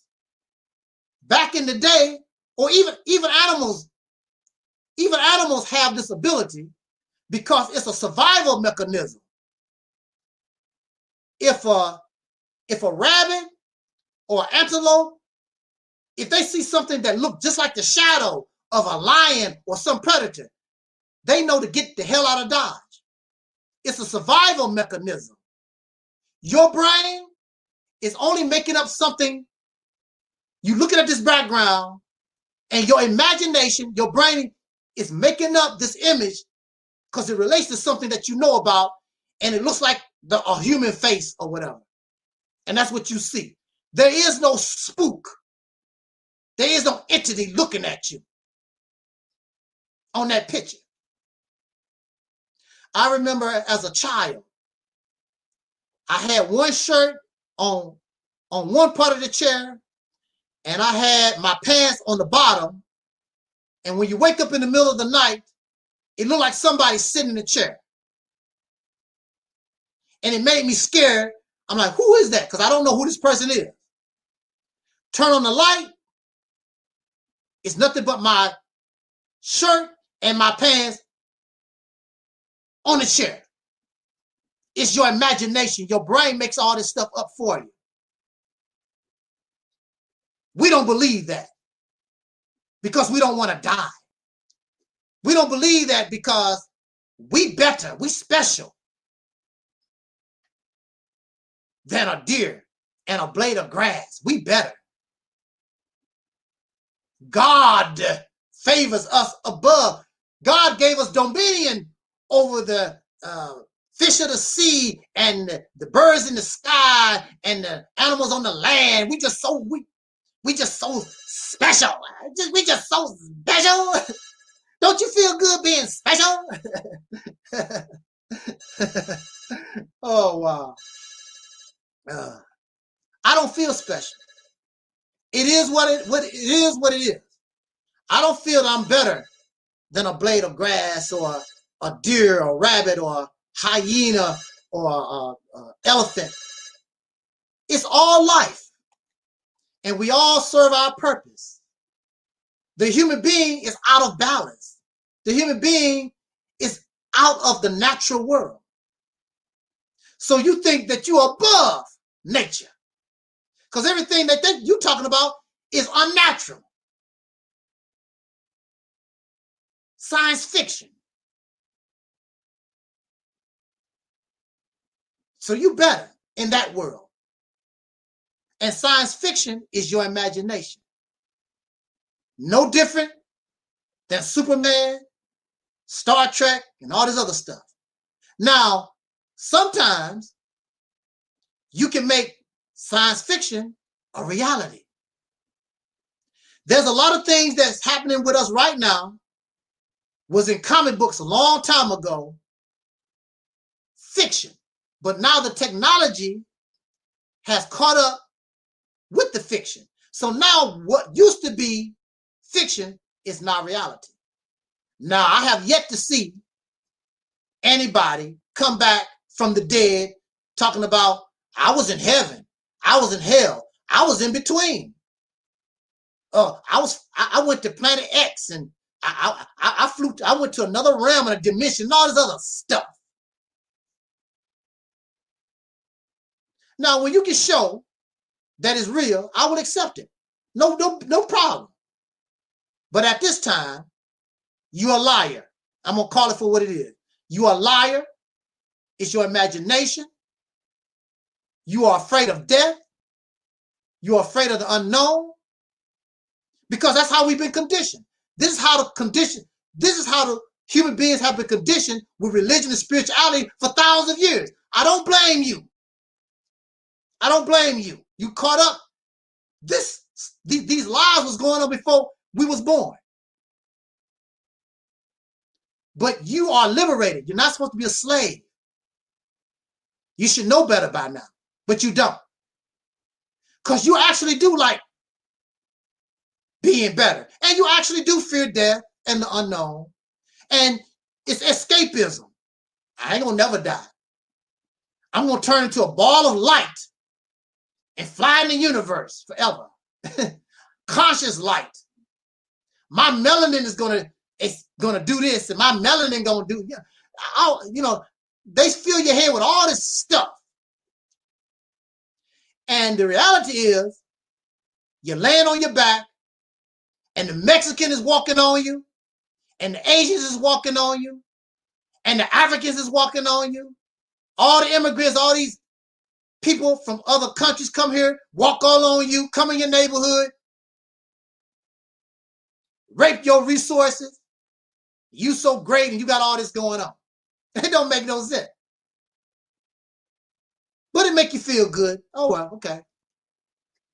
So the only thing you have to do, stay away from Angel Snuff 7, because I don't want to come into the real world. There was a show on MTV called The Real World. Yeah, that reality. No. Then this is what people tell me. That's your reality. No. I beg your pardon. No. There's only one reality. There is no Angel Snuff 7 reality, Twin Pyramid reality, Earthman reality, Soul Brother 85 reality. There is no separate realities. Separated conditions. I could be poor. Soul Brother 85 is a billionaire. We have different conditions, but our realities is all the same. Because if we don't breathe this air, we both dead. That's the reality. That's a fact. You don't drink water, you're dead. That's reality. There is no different realities. I got my reality, you got your reality. That ain't how it works. There's only one. And you don't want to accept things for what it is. because you can't accept reality. You find you are just like the dope head, the meth addict, and the crack fiend in their delusional high. There ain't no difference between that and how you think. Because you better, you special. You can't die. So you a fool living now. And if you're a fool living now, you're going to be a fool after you die, going to Planet X, these other realms, and whatever you're talking about. You was a Negro here, and you're going to be a Negro wherever you go. Planet Nubaron, realms 75,000 or whatever you want to call it. That's not going to change. Because your character and your integrity, everything about you, that's not going to change. You're still going to be the same person. That ain't going to change. You was a liar here, and you're going to be a liar wherever you was a murderer, wherever you go, whatever you was here, you're going to take your happy ass somewhere else and corrupt that. Earth is not a bad place. It's the screwed up people, the screwed up human beings on the planet. That's messed up. Nothing wrong with the earth. The earth has not done nothing. This is a beautiful planet for what we know, because this is all that we know. Trees beautiful, water beautiful, the land, how the rocks are made. It's a beautiful place. It's a beautiful place.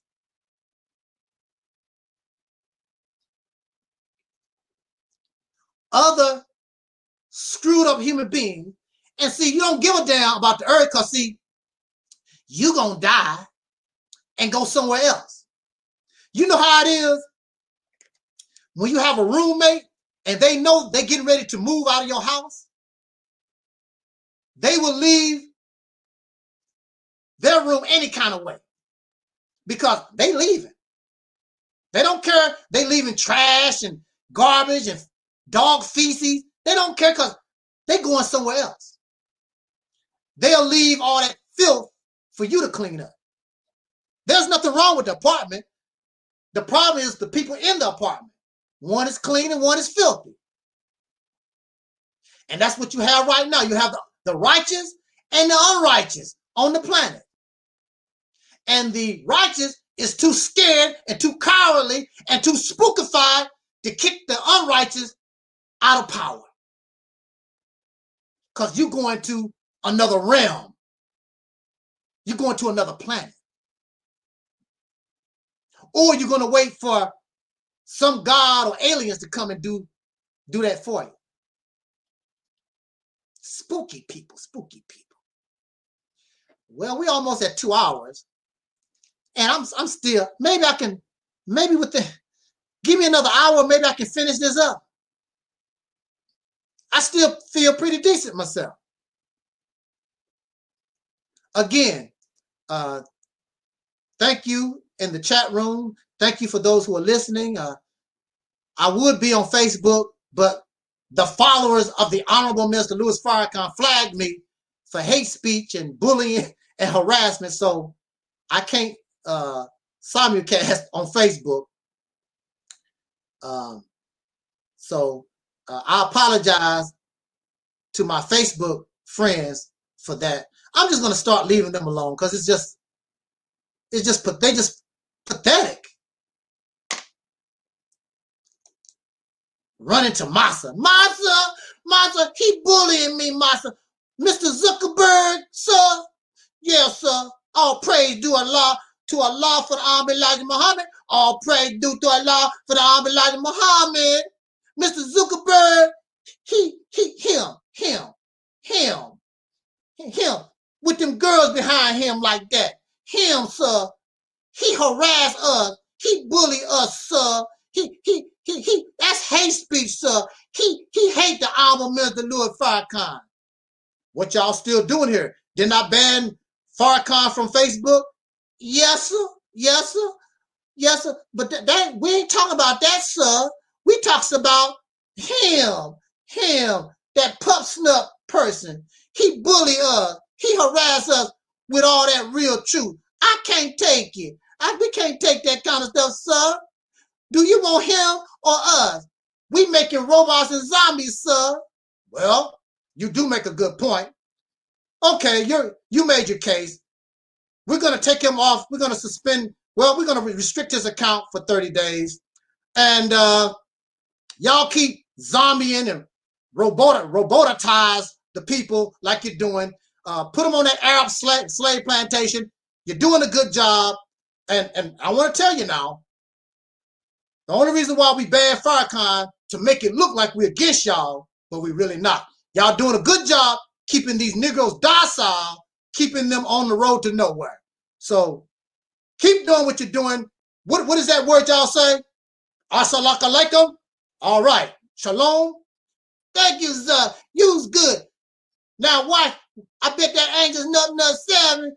I bet he gonna be shot his account because he harassed us and he bullied us and he just a mean guy.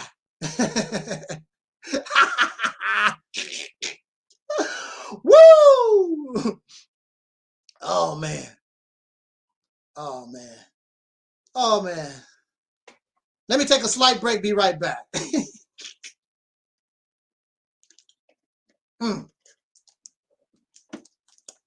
Woo, how pitiful.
All right.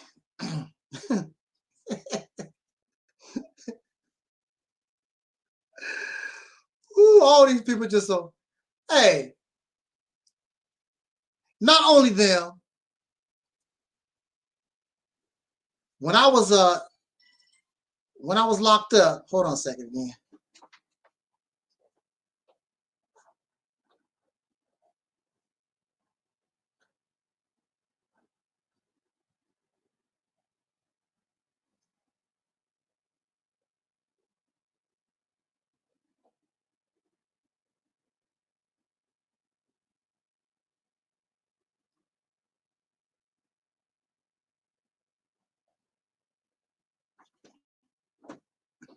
Hey, when I was locked up, I mean, they shouldn't feel bad. They shouldn't feel bad. When I was locked up, I gave them hell. The only way I cannot give you hell if you are right. If you're not right, if you are in error, I'm going to hold my position. I'm not going to let you slide.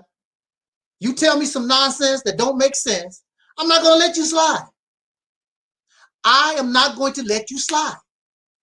You're going to answer the question. I'm not going to let you just tiptoe through the tulips. No, we're not tipping through nothing. You make a claim. You need to prove it. If I make a claim, I can prove it. Don't take much. Because everything I represent is real. Easily shown. You can touch it, feel it, whatever. You can't do that. Belief does not require evidence. Either you believe or you don't. Simple as that. Talk about people that believe in crap keep talking about, I did my research. I got the information. For what? Either you believe or you don't. What you doing research for? What you getting evidence for? Because if you really continue to get the evidence, and if you really continue to get the information, you're going to find out that what you believe in is a lie, and you cannot accept it. So why are you out there talking about, I'm getting the evidence? No, you're only going to go so far. And then you're going to stop. And see, the sad thing about it is, many of these people know. They know that belief is bull doo-doo. They know it. But they'd rather hold on to the lie. They know it's a lie. There's many people who do this. Not only about religion and spirituality and all these things, but there's people who might believe so-and-so is their daddy, but the DNA test said that person is not your daddy. They don't want to hear that. They don't care about what the DNA test said. That's what they want to believe. Belief does not require evidence and facts. Either you believe or you don't. I have a certain belief, delusional belief myself. I think I'm married to her. I can't prove it. Right before they went on the Billboard Music Awards, I gave her a call and I wished her good luck to my wife. I can believe that. Oh, brother, prove that. I don't have to prove nothing. That's my belief. Belief does not require evidence. Does not require facts. It does not. Either you believe or you don't. Now, if you go ask her, you might get a whole different story. That's not going to be her reality. Oh wow. How you gonna be a liberated people and you still believe in cartoons? You still believe in cartoons and fairy tales and nonsense. And you wonder why you fallen and can't get up. You still think like a child. Matter of fact, in religion, that's what you call yourself. I'm a child of God.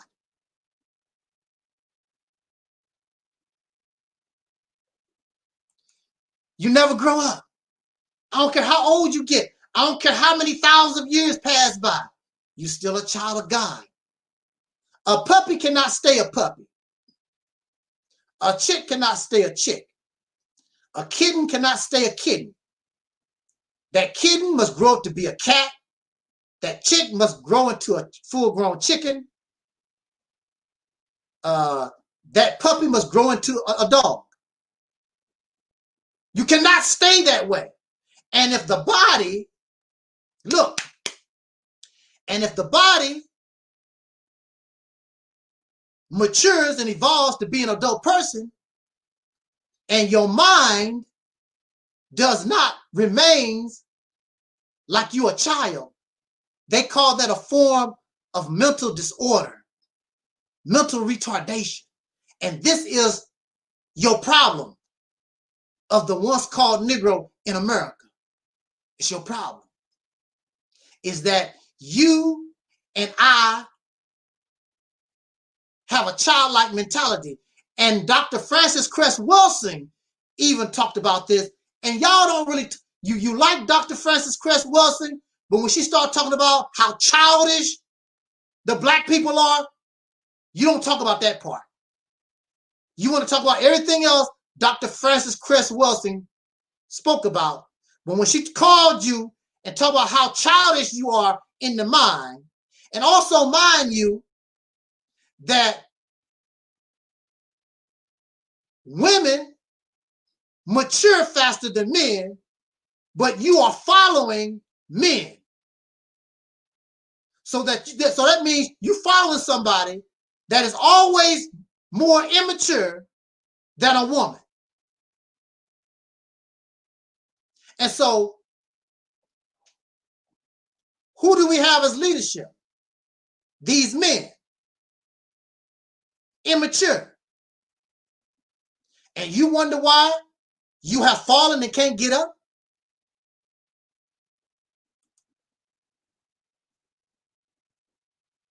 Because these men don't know what they're doing. You have women that have a limited amount of money and they raise 5 and 6 or more children. And you have men that got all kinds of income having problems, can't raise nobody. Here you have the government led by men in debt. What is it, $28 trillion now, or whatever, $30 trillion? Can't balance the budget. They have all the money in the world, all the resources, can't balance nothing. Got all kinds of problems all over the nation. They can't solve any problems. Men are immature. When you look at Joe Biden and Donald Trump going back and forth, childish, immature. These are your leaders, not only in America, but around the earth. Men in leadership. Childish, materialistic, violent, profane, exploitive. That's men. That's men.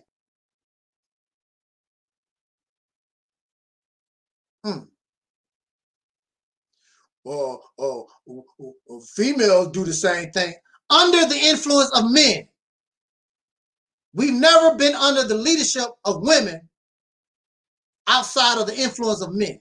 We've never lived in what they call a matriarchal society. We don't know nothing about it. But we do know about men. We do know that. And these women are influenced by men. Just like the so-called nigger in America, we are influenced, whether you're black supremacy and all this black man, you still are influenced by the white man. That's all you know. You don't know nothing else. We was born and raised right here. Simple as that. And you can talk all this blackity black stuff all that you want to, but I see the Caucasian, the white man's mind inside of you. You're no different. Racist, most of these people are racist in training. They can't wait. They can't wait to practice their racism. If they had power. You can't get power when you're on the floor. And you're not as great as you thought that you was. You're not going to go nowhere. So the question is, do black folks, soul brothers and sisters, is Whitey, is the Caucasian man right when he tell you that you have a low IQ? Oh man. I guess I'm gonna lose subscribers because you know I'm gonna say, yes, yes, yes. You have to have a low IQ in order to embrace all this religion and spirituality and all this nonsense coming from these pro-black teachings. black conscious teachings or whatever you want to call it. You have to have a low IQ. Because a thinking person, this stuff is not acceptable. It's not. It's not acceptable. Only somebody with a low IQ. Now, the slaves embraced Jesus, white Jesus, whatever, but they were slaves. They didn't have no choice. They couldn't read, they couldn't write. That's all that they knew. And they was made to have a low IQ. What's your excuse? What's your excuse? You're supposed to be better, smarter, run faster. Like the $6 Million Man. You can run faster, jump higher, do what no other man can do. You can do what no other slave can do. And look at us in 2020. We really can't do too much more than what the slaves was able to do. What do that tell you? Is that an example of somebody with a high IQ? Oh, I know what it is. Blame the white man. Well, you see, brother, the white man did this and white man do that. You know, I know that's your favorite thing that you go to. Blame whitey. The white man keep doing this. Well, the white man didn't stop you from driving that pretty car you got and those degrees you got on the wall. Didn't stop you from buying that pretty house. And some of y'all have acres and acres of land. Blame whitey. Okay, I know. Easy to do. Just like some of y'all blame your mama, blame your daddy, blame your cousins because you don't have what you think you're supposed to have. Excuse me. Woo. May the light shine. Hold up, wait a minute, let me put some truth in it.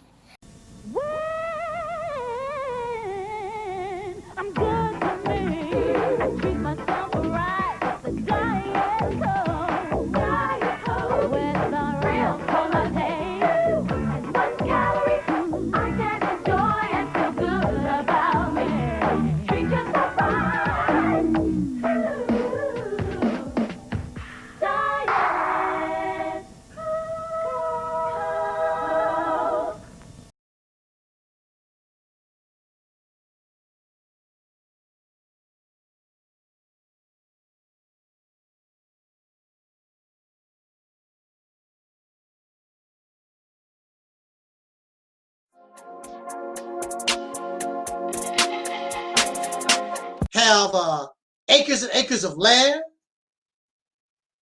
Blame whitey. Okay, I know. Easy to do. Just like some of y'all blame your mama, blame your daddy, blame your cousins because you don't have what you think you're supposed to have. Excuse me. Woo. May the light shine in. Keep these off. Just to the light. Yeah, so blame everybody except yourself. Blame the white man, and it's easy to do. Easy to do. So you don't have to accept responsibility for yourself. Okay, cool.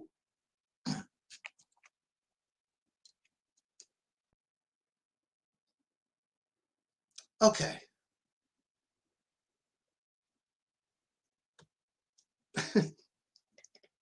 I know why they don't like me. I know.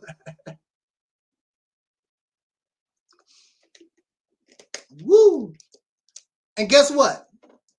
I don't care. I gotta keep it real. I don't care whether you like me or not. Makes me no difference. I really don't care. Look. So you have these blackity black folks, people, ADOS, what they call it, African American Foundation of Black Americans or whatever, Foundational Black Americans, you got ADOS, Nation of Islam, you got black supremacy, you got all this blackity black stuff, black first and whatever. You got all this blackity black stuff, and they don't understand us at all. The only thing they understand is what they want you to become. That's what they understand. They don't understand the once called Negro. If you're trying to help somebody, you need to understand who and what they are.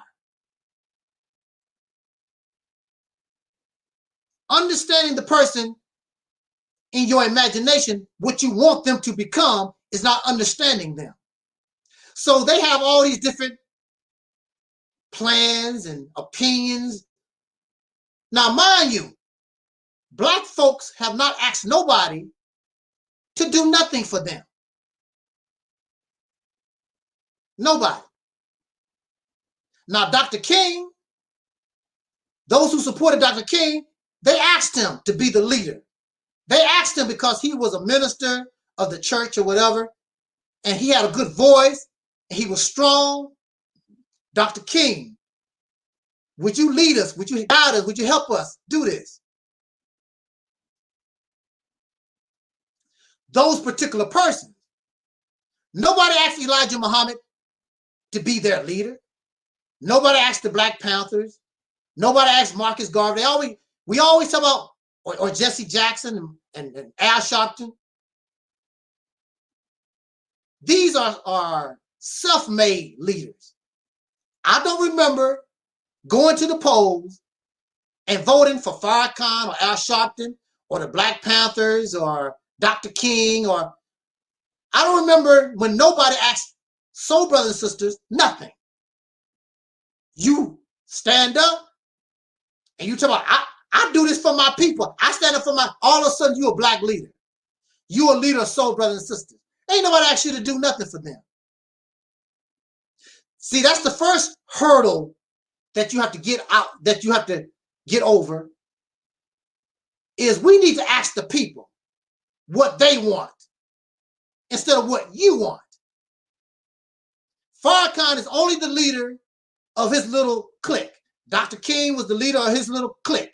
Elijah Muhammad was the leader of his clique. They were not the leaders of black people. The people, the Congressional Black Caucus, whatever the hell they are, is not the leader of black folks, soul brothers and sisters. Ice Cube and P. Diddy, none of these are the leaders. We have not voted for nobody to do nothing for us. So the first thing that must be done is a specified leader or organization. And we don't have that. And until you get that, you're not going to go nowhere. Everybody divided, going in all these different directions. That's not going to never work. If it could work, we'd be all right now. It's not working, people. It's not working. I did not vote for Farrakhan or Al Sharpton or Jesse Jackson. I never voted for none of these men, these people, to be a leader of mine. And so have nobody else, soul brothers and sisters in this country. All these people are just forced on us. The only one in the history of our sojourn in America that had an opportunity to really be our leader was Minister Louis Farrakhan. And he blew it. Because he's not a leader. He's going to get on the platform and talk about the history of Washington, D.C. and tell these people to atone for 2-3 hours or whatever it was. What? He offered no plan, no vision, no purpose, no nothing. He didn't even offer the Muslim program. He offered nothing. Except, could you pass that? They was asking for money. They had Kentucky Fried Chicken buckets at the Million Man March. That's what they had. They was expecting to get rich. That's the only thing that was on their mind. Throw that money in those Kentucky Fried Chicken buckets. Don't care nothing about leading you, Negro. Fill in my pockets. And all the people that came there, they just wanted to show their face and run their damn mouth. They offered no plans, no vision. They offered nothing. Just get up there and talk some garbage and get off. I was at the Million Man March. I spoke. Said nothing. And the most disappointing speech everybody was waiting for was Farrakhan, who followed a dead man. Frustration and disappointment. But of course, you got these loyalists. If it wasn't for Mr. Farrakhan, I would have a business right now. The reason why I make my own orange juice is because of the Honorable Mr. Lord Farrakhan. What? You mean to tell me you couldn't open up a business to sell orange juice until you travel 1,000 miles and gave the white man your money for gas and hotel rooms and food? You had to travel 1,000 miles to go to Washington, D.C. to be bored by all these old tacky speakers just so that you can open up an orange juice stand. Well, I got apple juice too, you know.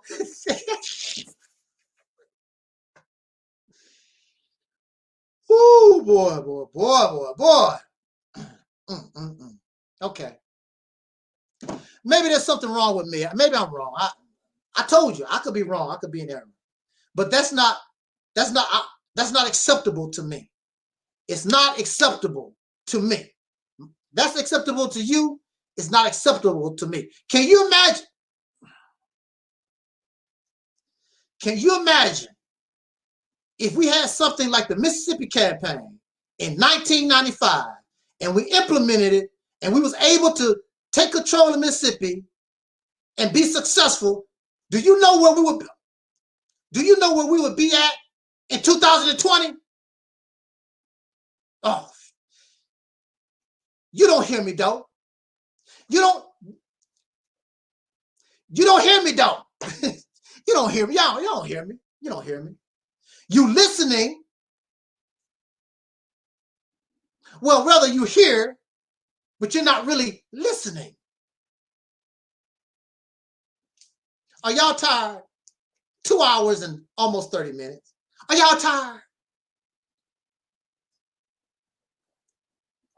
I got dry mouth. I can't feel my fingers. Legs are aching. I think I can keep rolling some more. Is you tired? Are you gonna let a sick guy outdo you? For real though? For real though, Terry? They gonna let a sick man outdo them? They tired? Oh, I know.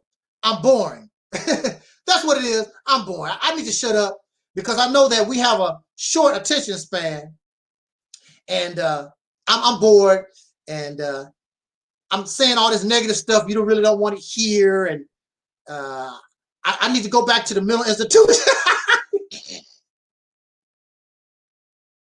I need to go back to the mental institution. Actually, I was, and how you doing there, wise nigga? Actually, I was more safer. And I could actually do more better things with so-called crazy people. I was able to unite them. I was able to change the conditions in that place. Can't do nothing now that I'm free. With y'all freebies, with y'all people that's supposed to be sane. Can't do nothing with you. All thing you want to do is argue and debate and be silly and emotional. I was able to organize supposed to be insane people because I was able to let them know we all in the same position. Male, female, black, white, Chinese, whatever we are. We have a common enemy. And they understood. The insane people understood that. And they said, since you can read and write, since you seem to be more capable than us, you lead the charge, we will back you up. And that's all I told them to do. Let me do, I will talk. I will put myself out there. I will take the punishment. Just back me up when I need you. And they did it, and we changed stuff in that place. That's what insane folks. Now here in the free world, can't get you to do a damn thing. I put myself out here. I will be the leader. I take the hits. Blah, blah, blah. Just back me up. And you can hear the crickets. The silence.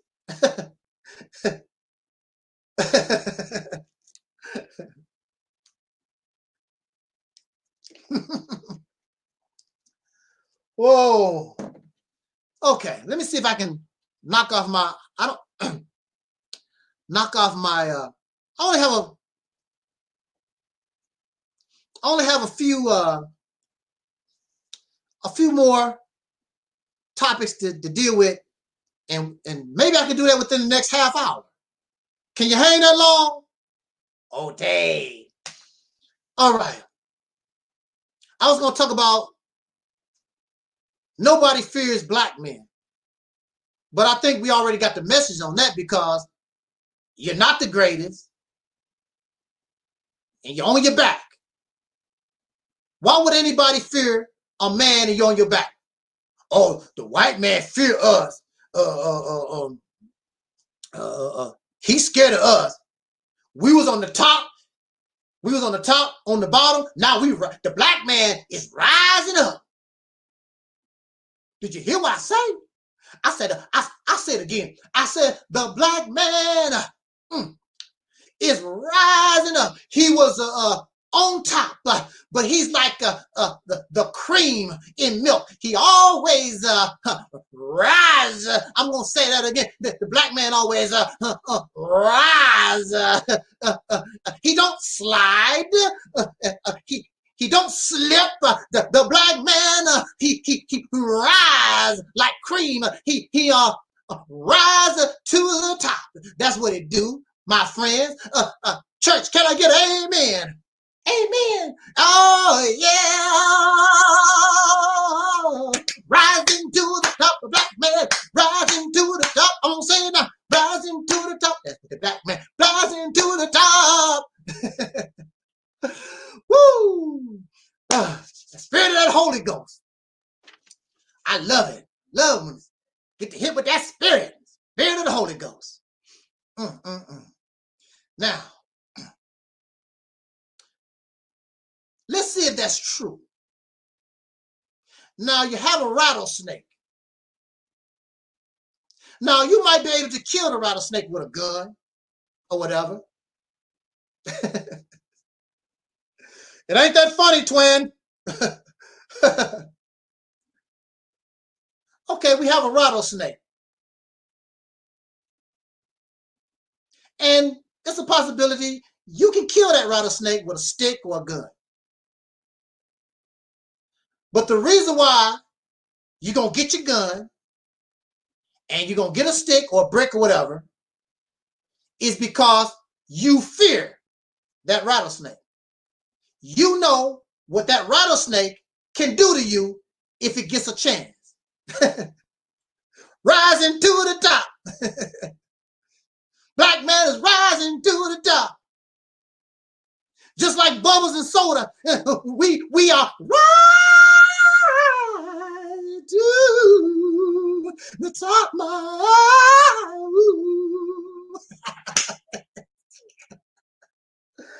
Oh, let me get back to my snake. That's what you is. You a snake. A demon. Lucifer. Oh, wow. I love it. Okay, so we have the rattlesnake.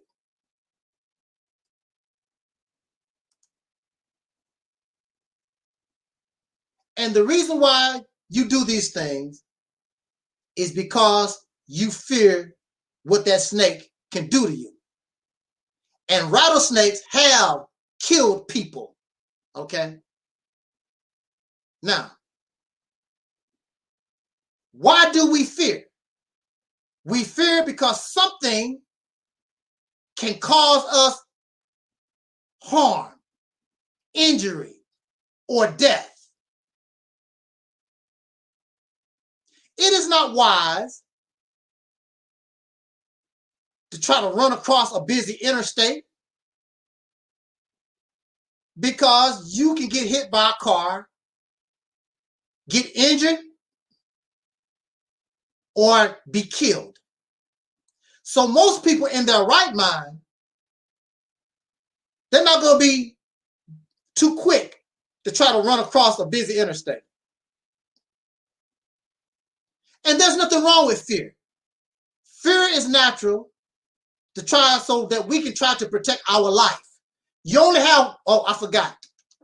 Silly me. There used to be a song by Denise Williams. Silly of me to think that I, silly of me to think that I. Oh, I forgot. Some of y'all not going to die anyway. The only thing you're going to do is turn into a ball of gas. You're going to fly out your body and go to another realm or dimension somewhere. Oh, my bad. Well, for me, I only have one life, so, hey. Now, for those of you who have 9 lives like a cat, hey, you know, now the cats that I have known, I've never seen this before. When the cat died, I never seen it come back again. Maybe it went to another realm somewhere. I don't know. But look, you fear because something can cause you harm or injury. So my question is, if the Caucasian people, if the white man, if the pink people fear the black man, why? What harm have you caused them? What injury have you caused them? Can you bring them death?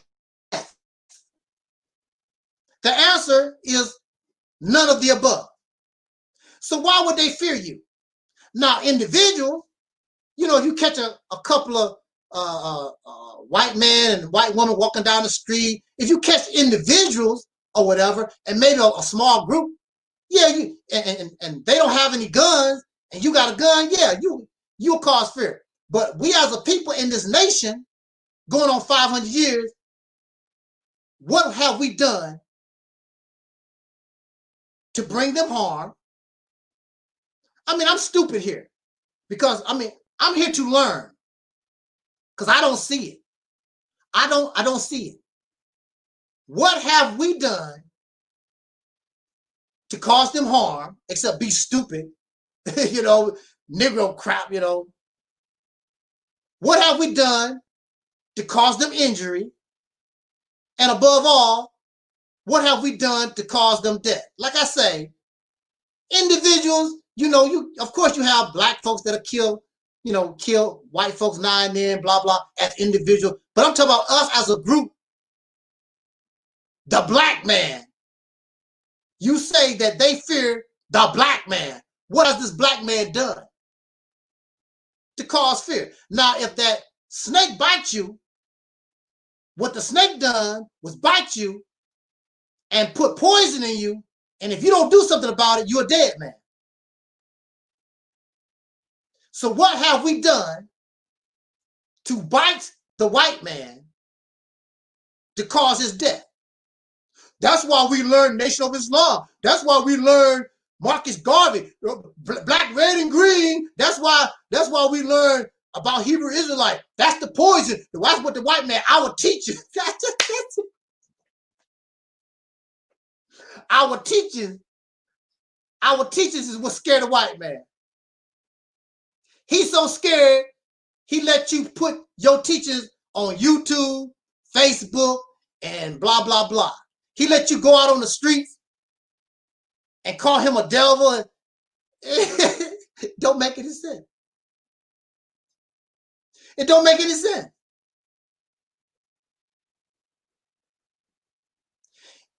How many people on purpose would allow somebody to put rattlesnakes all around them and let rattlesnakes just do whatever?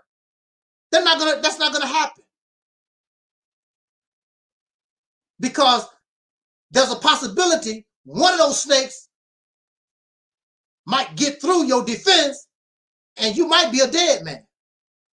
But they let the Negro, the once called Negro, they allow us to do, I mean, they marry us, let you have pretty cars and play on YouTube and get degrees and all kinds of stuff because they don't have no fear of you. They don't have no fear at all, period. They had more fear of us when our ancestors were slaves than we are in 2020.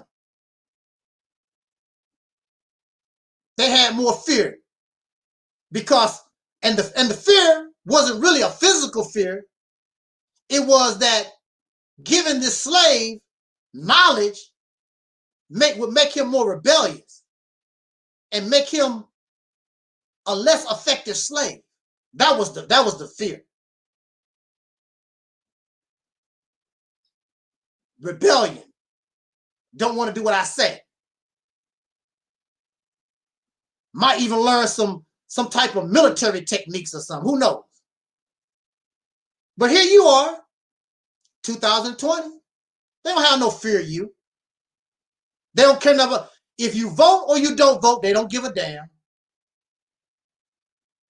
If you go to work or don't go to work, they don't give a damn.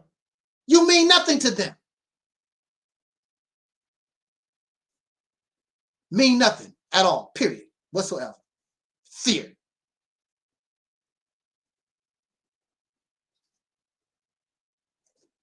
Now,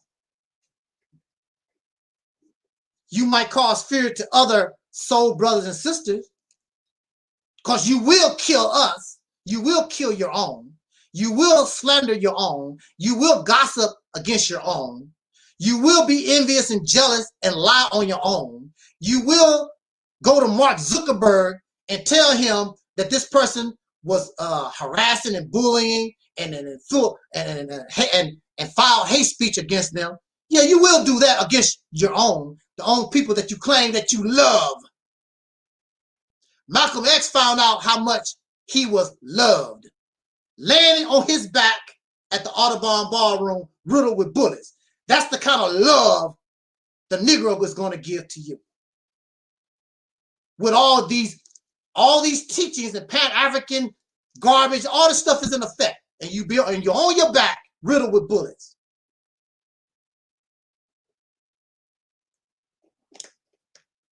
The only people that threatened me in 2020 is so-called black folks, black men.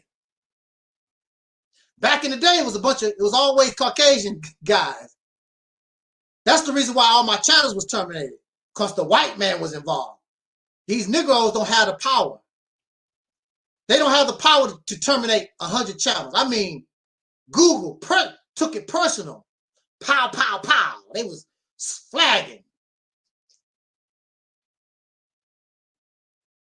But if these Negroes could do the same, they'll do it. They'll do it also. They ain't no better. So you keep talking about if the black man was in charge, it ain't no probably. With the mindset that they have, you're going to be in a worse position that you ever seen in your life. If you let these Negroes with the mind that they have come into power, you will be begging to go pick cotton. I guarantee. Matter of fact, they will be the ones putting you back in the cotton field. That's a fact.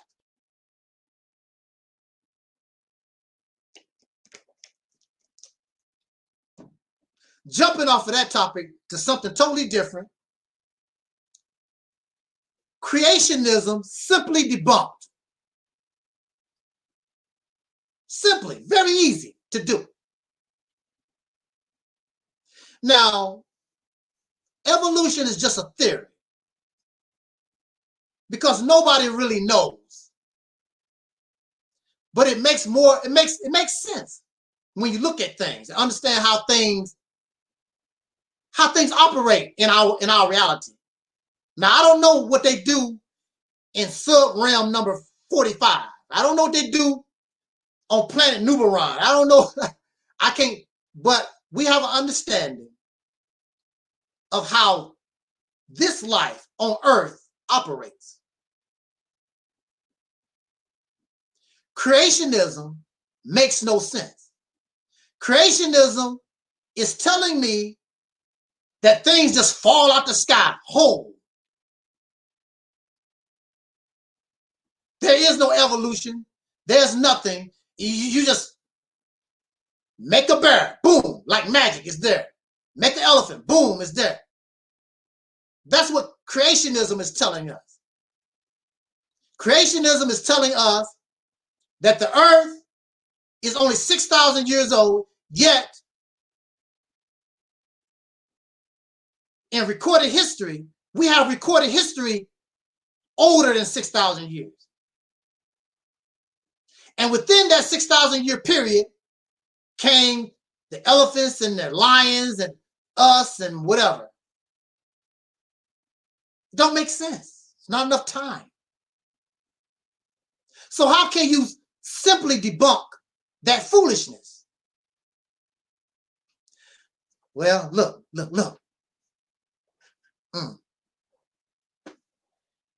Everything about this reality that we live begins in a microscopic world. Everything. The world of the unseen, but it's there. Now, we might not see it, but it's there. When a woman conceives her baby, she don't even know. She has no idea. The sperm is microscopic.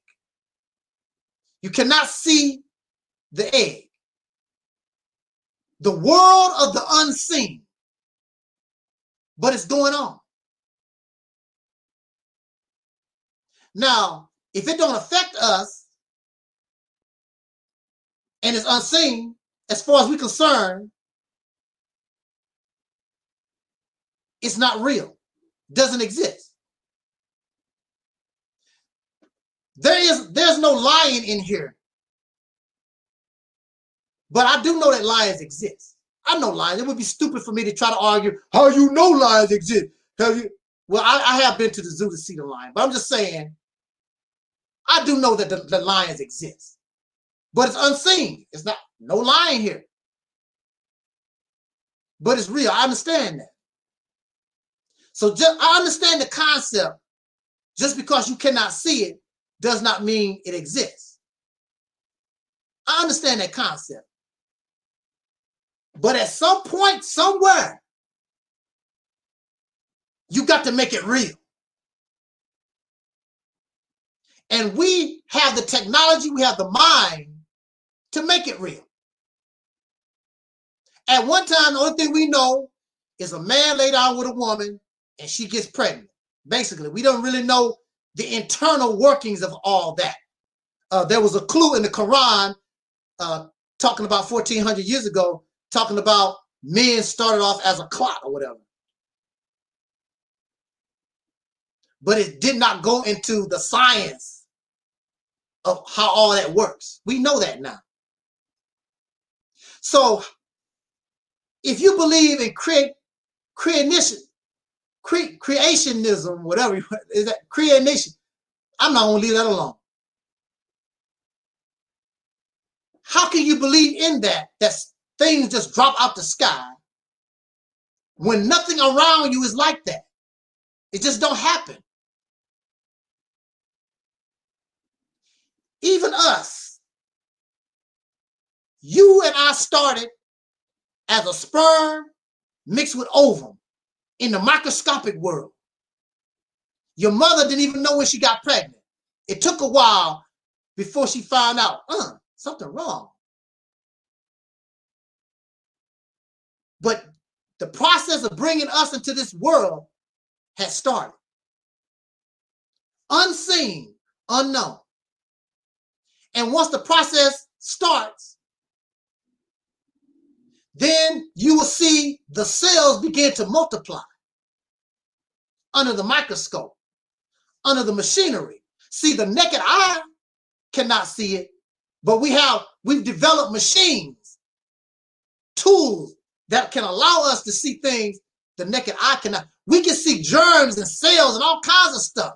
We can see way out into the stars with these instruments.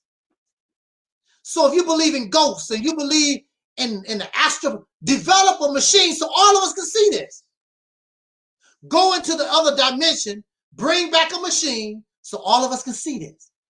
Otherwise, as far as I'm concerned, you're telling a damn lie. Enough said. So we're developing. Now look, now you're in your mother's womb.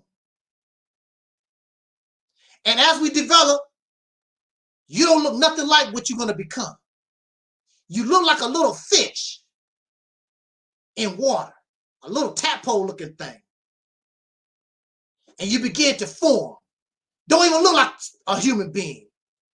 And most mammals, most animals develop like that.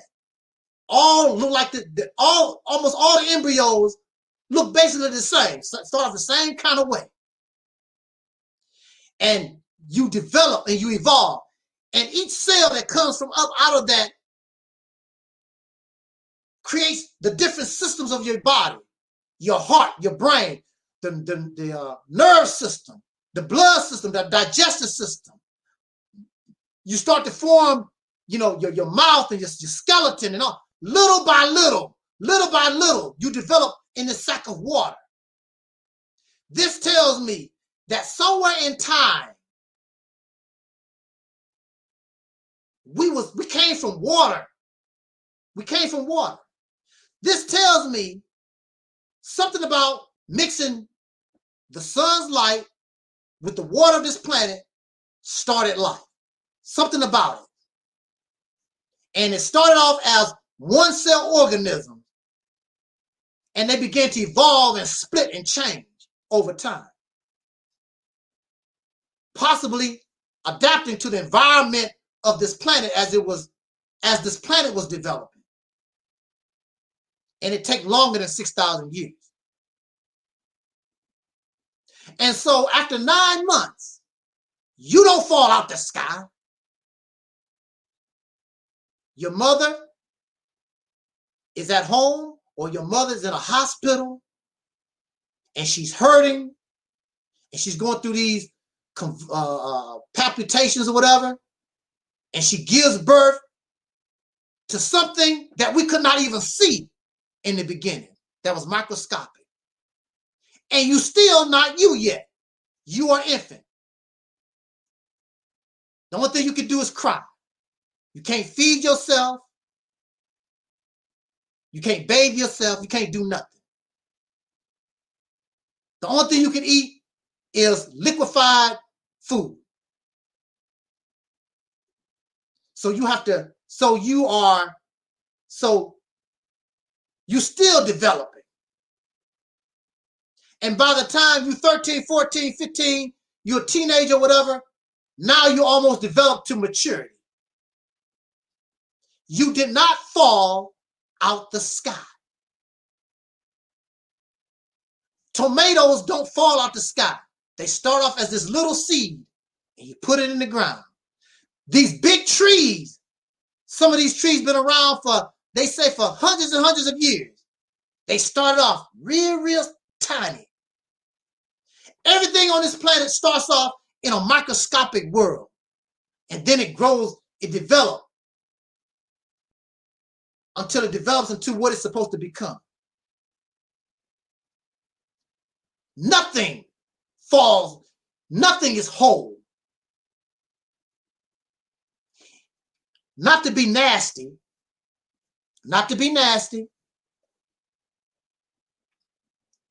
all of us take a dump, the number 2, right?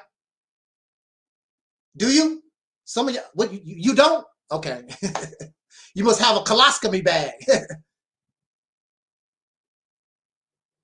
Your feces, your doo-doo, starts off in a microscopic world in your intestines. Our intestines always have doo-doo in your intestines, always. Our bodies always, and it's always microscopic. It's doo-doo is in your blood. It's the waste material in your body. And it accumulates in your intestines. And it starts off small. You cannot see the waste. Liquefied form, it comes out as urine. Solid form, it's doo-doo. And it did not fall out the sky. It started off small. It was the unseen. You don't see nothing. It begins to grow and develop in your intestine. And pretty soon, hey man, hey Snuck, I did want to listen to your whole talk or whatever, but I got nature calling. I gotta go. Now it's time. It's big enough. Now your body wants to get rid of it, pass it. It did not fall out the sky. Did not come from nowhere. It did come from an unseen place. But it didn't come from out the sky. It came from the microscopic world to where we find ourselves today. Some things we may not never know, but this we do know. We know that nothing is going to just like magic be popped out, fall out the sky. It's not going to happen. That's not how things work. And you need to stop being silly. You know it and I know it. That's not how things work. You didn't fall out the sky. You came out your mother's womb. You had to stay there for about 9 months. And then your trip still wasn't over. It still took you 15, 16 years or whatever to develop and grow up to be who you are. You did not just fall out the sky. That's just silly. So that's creationism simply debunked. It's just impossible. Just don't happen. It's impossible. But see, when you belief does not require common sense. Belief does not require facts and evidence. None of that. That's what you believe. Now, if that's what you want to believe, so be it. Because you ain't going to die anyway. You're going to fly off to heaven somewhere, way out there in space somewhere, whatever. So, I mean, I can't do it. That's for somebody with a childlike mentality. I can't do it no more. I am an adult. You're not going to keep giving me these fairy tales. You're not going to do that no more. These cartoons, these fairy tales, this fictional nonsense. That's what it is. I can't do it no more. What the Bible said, when I was a child, I spoke like a child. I'm an adult now. You continue to want to be mentally retarded. That's your business. I'm not into that. And I'm not going to allow my grand nieces and nephews and whomever, anybody that'll listen, I'm not going to allow them to embrace those lies, because that's what it is. It's a lie. Nothing drops out the sky. Even dust. Some of us don't like dust, but dust turns into soil, the topsoil. And some of y'all probably know that because you probably haven't dusted in your house for I don't know how long, and all that dust on top of the old piano, and somebody put some water on it, and all kinds of grasses on your piano. I'm just joking. Now I was in a house that the dust was really thick. I thought somebody had threw actual soil, actual dirt. It was dust. Hadn't been dusted for so, I mean, the dust was just so thick. I'm like, oh, I'm like, goodness, terrible. Now, that's one thing about the teachers of Elijah Muhammad. They teach cleanliness is next to godliness. You should never go to a house of a Muslim and their house is like that. That's against the teachings. Cleanliness is next to godliness. I believe Christians teach that also. I mean, come on now, we should know better anyway. Who want to live in a nasty house like that? Come on, get real.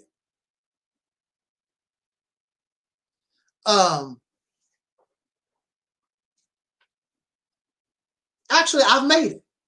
I made it to my last topic because I covered everything that I wanted to say. And I thank you so much for hanging in there and bear with me. Like I say, once I get to talking, I actually do feel better. I have a little dry mouth, fingers still numb.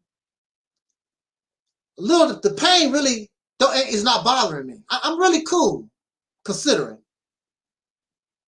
And I really only had to take a little break. So I'm doing fine tonight. I don't know what's going to happen tomorrow, but right now I'm doing pretty good. I thank you. I thank you so much. I wanted to talk. I wanted to, whether I was in pain or not, I wanted to come out here because actually I do feel better when I come out here and talk with us. I do. It gets my mind off everything that's happening. I don't have to smoke weed. That's good. I don't have to go.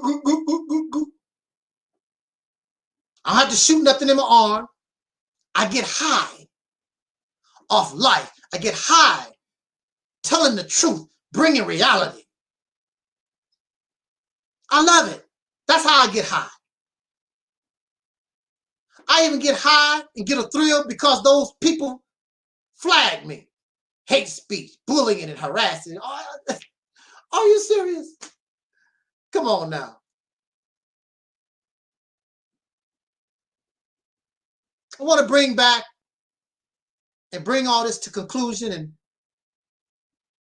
speak about Nation of Islam crap again, just for a little taste. About their love for the minister. And every word that I make a comment, right.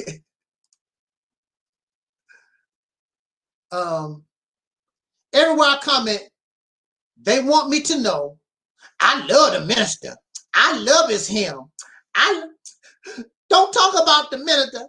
I love him.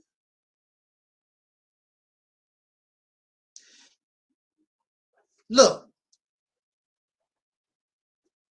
there's a line that you cross between appreciation and infatuation. I'm going to say that again. There's a line between appreciation and infatuation.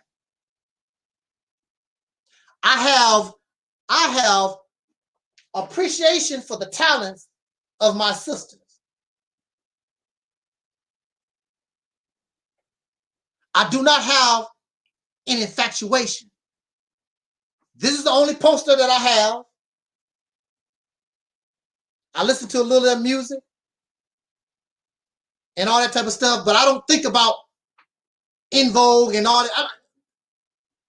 It ain't that serious. I met Terry at a concert. I kissed her hand or whatever. So what? Big deal. Now for some people, oh, I kissed Terry Ellis, In Vogue. I met Michael Jackson. So what? So she's nothing but a human being. They're nothing but a human being. They're not better than me. What am I going to be infatuated about? Nothing to be infatuated. So, one of my favorite entertainers, I wish I had an opportunity to meet him, was Soul Brother Michael Jackson. And I listen and dig Michael way more than En Vogue. Michael Jackson is the brother. But if I met Michael, it's just, I appreciate your music. It's not an infatuation. But when it comes to these religious figures, and even some of these entertainers, there's a line that's crossed from appreciation to infatuation.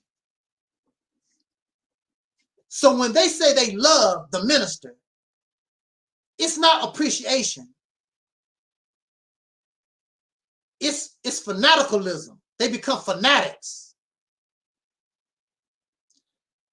This is a sick obsession with a person because they can sing, because they can teach, or whatever they're doing. They become fans. That's where the word fan come from. A person is fanatical. Now you know that don't make any sense. Here's Michael Jackson and all these people hollering and screaming and falling out. Now you don't know. Now if it was me, I'd just be calmly waiting for Michael to talk, or calmly waiting for Michael to sing and clap now and then or whatever, because I'm not fanatical.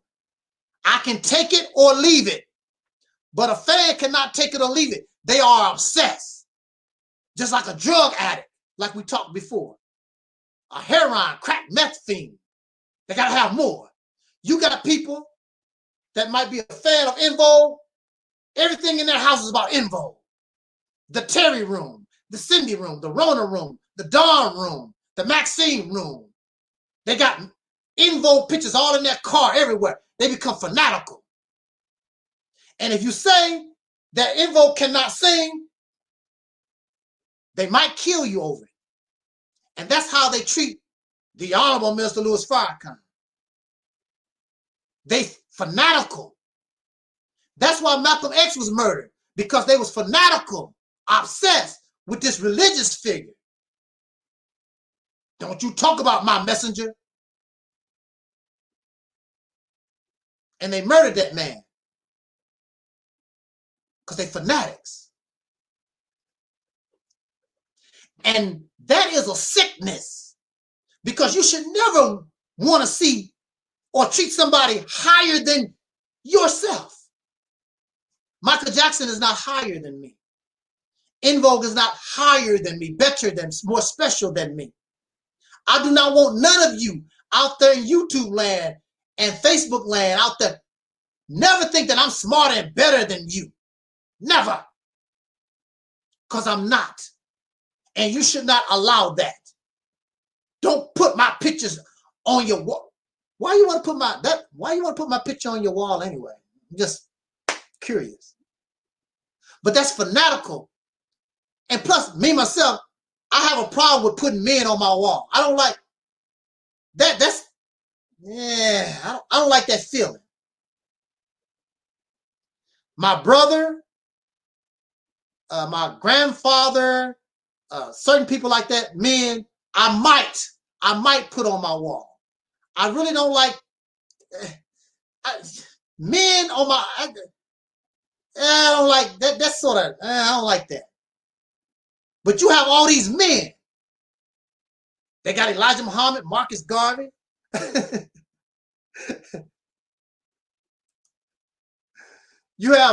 got all these men. Now they might put a woman somewhere in the corner somewhere, but they got to make sure they put the Farrakhan, Marcus Garvey,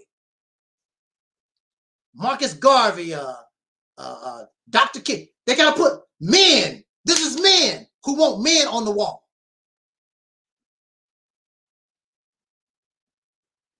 And then they turn around and talk about the LBGQ community or whatever, the gay community, whatever. What you think you're doing?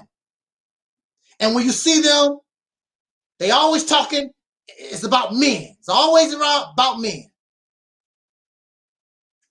I got to have her around me somewhere. I can't do it. I never like being around men like that. It bothers me. You're a cool brother. I like you. You know, we get along, whatever. And then some of these brothers, I like you and everything. I don't want to talk to you for hours and hours. Now, if we have not talked for a long time, yeah, an hour. I might give you an hour, but I don't like talking to men like that. I can't do that. I feel funny. I don't like talking to men like that. I don't like your voice. Yeah, you don't do nothing for me. You know, say what you got to say and hang up. Thanks, brother. Let's keep up the fight. What we going to do tomorrow? Now, if we're talking about taking control of the state of Mississippi, I will talk for 24 hours to men. What's the plan, brother? How we going to do this? What you ready to do something? What we going to do? But the only thing you want to do, brother, how you feeling today? What you doing today? I'm fine. What you want? Come to the live stream. Come to the live stream and talk. I don't want to talk to men for hours and hours. And a lot of these brothers, I tell them up front. And any of these brothers who have talked to me, they will tell you, I told them up front. I don't talk to men like that. I just don't. I don't do that. It's not me. Now, if you doing something, I'll talk to you for 24 hours. If you want to take control of the state of Mississippi and you really want to do something, but you want to talk about how's the weather in St. Louis? What? Is there, do you have a Popeye's chicken in your area? Are you lonely or something? I don't talk to men like that. I talk to men like that if we taking care of business. I don't want to talk about the weather. I don't want to talk about my shoe size and all that type of stuff. I don't talk to brothers like that. You cool, nice conversation. I'm glad you support the channel. I'm glad you donated to the fundraiser, whatever. I don't talk to men like that. I just don't. Men take care of business. That's what I want to do. I want to take care of business. You're not telling me something that can take care of this business, the Mississippi campaign. What are we talking about? Going to Disneyland to see Mickey Mouse or something? I don't want to talk to you about that. Your voice is hard. I do not want to I don't talk to men like that. I just don't. Nothing personal. I just don't, never have. I don't do that. And this is the last thing that I want to say before we go on. We did 3 hours. Wow. This is the last thing that I want to say before we close this program out.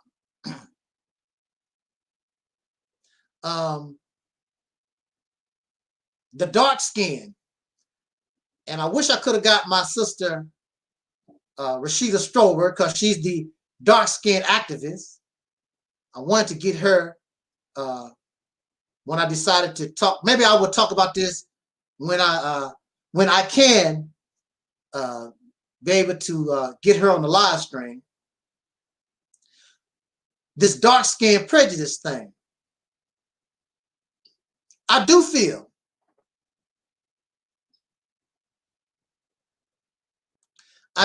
as though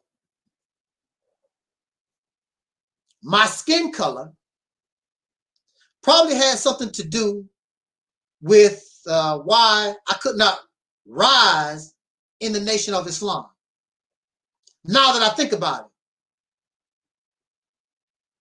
During that time, because the Nation of Islam always talked about, the black man do this and the black, they so black.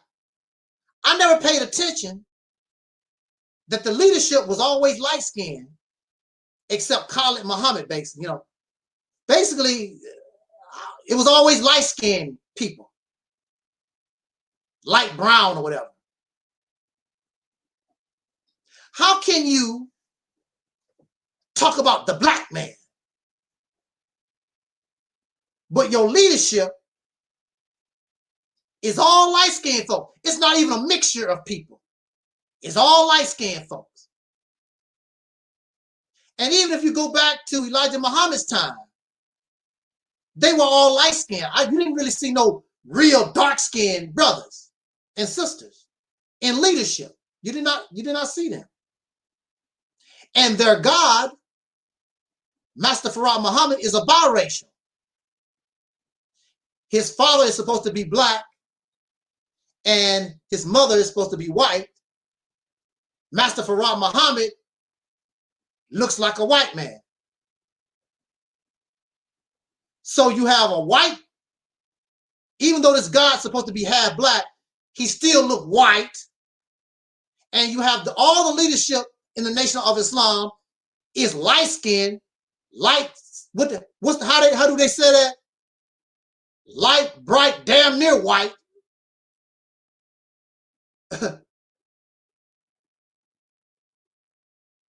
You don't think something is wrong with that? Minister Farrakhan addressed that because this was becoming a question, something, you know, people are like, y'all talking all that old black stuff, and all the leadership, when you see all the leadership of the Nation of Islam under Farrakhan, they all light-skinned folks. And Minister Farrakhan basically chuckled it off. You know, Farrakhan is very charming, you know. Well, you know, you have to understand, brothers and sisters, it's not the skin color, it's the knowledge that's coming from the vessel. It's not the vessel, it's the knowledge, it's the wisdom coming from the vessel. I don't think you heard me. Let me say that again, brothers and sisters. It's not the vessel, it's the knowledge and the wisdom, all praise due to Allah, that come from the vessel.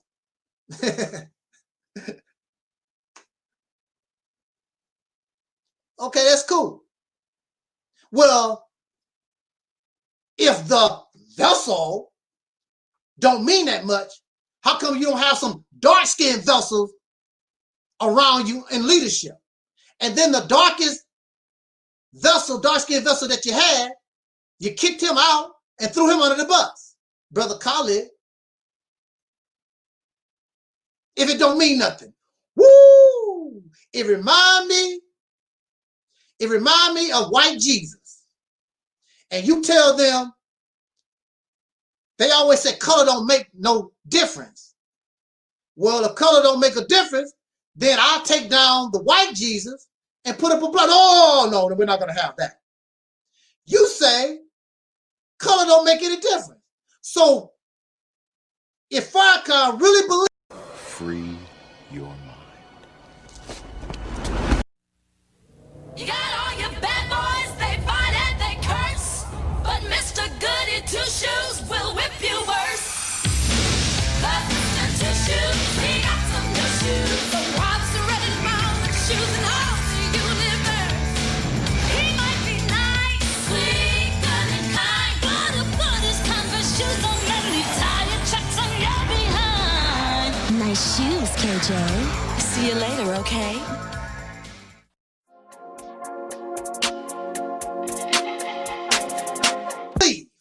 what he talking about? Why? What? Out of all your thousands of people, you mean to tell me there's no dark skin? There's no dark skinned brother and sister that can stand with you on the rostrum, part of your clique? Because you're supposed to represent black people, but there ain't no black people up there. Nothing but a bunch of light-skinned folks that you call black people, but technically a light-skinned person is not black. A light-skinned person is not black. You call black, but you're not black technically, according to the teachings of Elijah Muhammad. Because black is the dominant gene. And anything lighter is the recessive. And if you have light-skinned people on the roster, they're not black. They are recessive. They are brown, red, yellow, whatever. They are recessive. They're not black. They're called black people. And black people do come in different kinds of shades and whatever. But when you're talking about the original, supposed to be black, there is no light skin is rare. Like if you raise, like for instance, if you raise black fish, for instance, there's always a recessive gene. And out of all these black fish, you will see a lighter skinned fish pop out now and then. Now and then. And that light skinned fish will mate with dark skinned fish. Pretty soon it'll go extinct. You won't see it no more. That's what you will see in nature. Now, in domestication, what you can do when you see these light-skinned fish come up among your fish there that you're raising, take your light-skinned fish out of there, separate them so they can breed to themselves, so they don't mix with the dark-skinned fish, and now you start to create a light-skinned breed. Basically, that's what has happened to people. Same stuff. But again, Minister Farrakhan, if it's not about the vessel, then where is your dark-skinned brothers and sisters in leadership? Always light. Light, bright, damn near white. So now I'm looking at the past. No matter how good I can teach, no matter what kind of work I do, I'm going to be limited in what they didn't allow me to move at all. I was assistant minister for 1 week one time. And they found an excuse. I didn't do nothing wrong. I was actually bringing the people in, and the people liked what I had to say. They found an excuse to take me off the roster. Now that I'm looking at it, I'm looking at the fact that it was my dark skin. And actually, I was more dark skinned then than I am now. I mean, I was for real. I mean, I was dark skinned. I mean, I'm lighter in my skin tone now because I was locked up for 10 years and I wasn't able to get into the sun. So I was denied the sun for 10 years. And my skin started to lighten up. Dark skin prejudice. I would like to do an experiment, but it probably wouldn't work because people know where the Reality's temple come from. But I wish you could take a light-skinned brother or sister and have them say the same thing that I'm saying, and I wonder if the people reject it or embrace it. Because you do know, many of us, we still, I don't care, you can talk all that old black power stuff, I love black people and all. These people really don't like dark skin. Not really.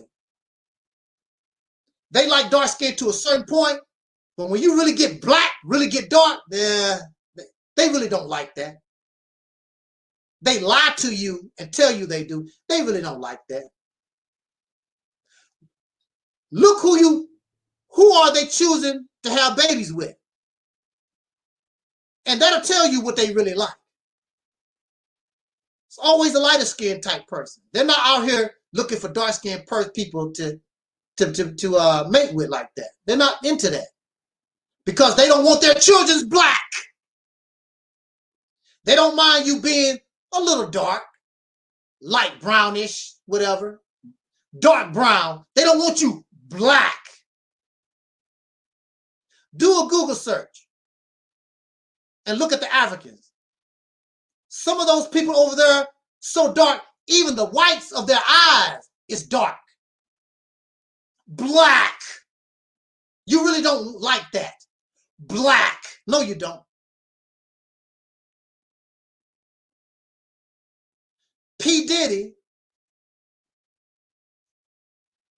started a group. It was called Dirty Money. And he took his idea to the record company. Nothing but white folks. Now here's P. Diddy. He's a multimillionaire. He's still begging white folks to make records. Don't make any sense. I guess because he want to save his money so he can blow it on caviar and snails and whatever. And shrimp and scrimps and stuff like that. So he picked these sisters, Dawn and his other sister. I forgot her name. Dawn she's sort of dark brown, and so is the other sister. But they consider their skin tone like black for real, but they're not. They're like dark brown, something like that. Diddy went to the record company and told them his idea, starting another group. Of course, he's going to be the focus. Diddy, Dirty Money. And he want 2 backup singers. He already got Dawn, and it was a songwriter that he was using, this other sister that he wanted to use. And the record label told him, are you serious? Nobody want to see no black girls like that. They too black, too dark skinned. You would do better getting 2 white girls or some light, bright, damn near white girls as your background singers or whatever you want to use them for. They was not in support of 2 darker skinned sisters. Now I have to give P. Diddy or Diddy the credit because he didn't give a damn about what they talking about. He still rolled with those dark skinned sisters. Oh man, I wish I forgot what the name of the other sister was.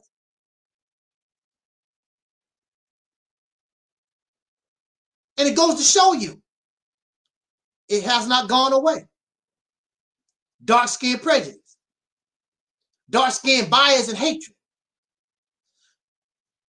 I wonder if somebody light skinned was bringing the Reality's Temple, many of these folks might embrace it because that's the image. That's the image you want. Light, bright, damn near white. How can you talk about the original man, the Asiatic black man, and you can accept a white image of God? Well, Master Farad Muhammad is black. That's not the point. The point is the image is still of a white man. And you accept that. We might as well kept Jesus Christ. How do we know his daddy wasn't black? How you know? We still have a problem in the soul community with dark skin. We still hate, we really don't like dark skin. I caught myself looking at images of little babies. I caught myself. So don't tell me it don't happen. I caught myself.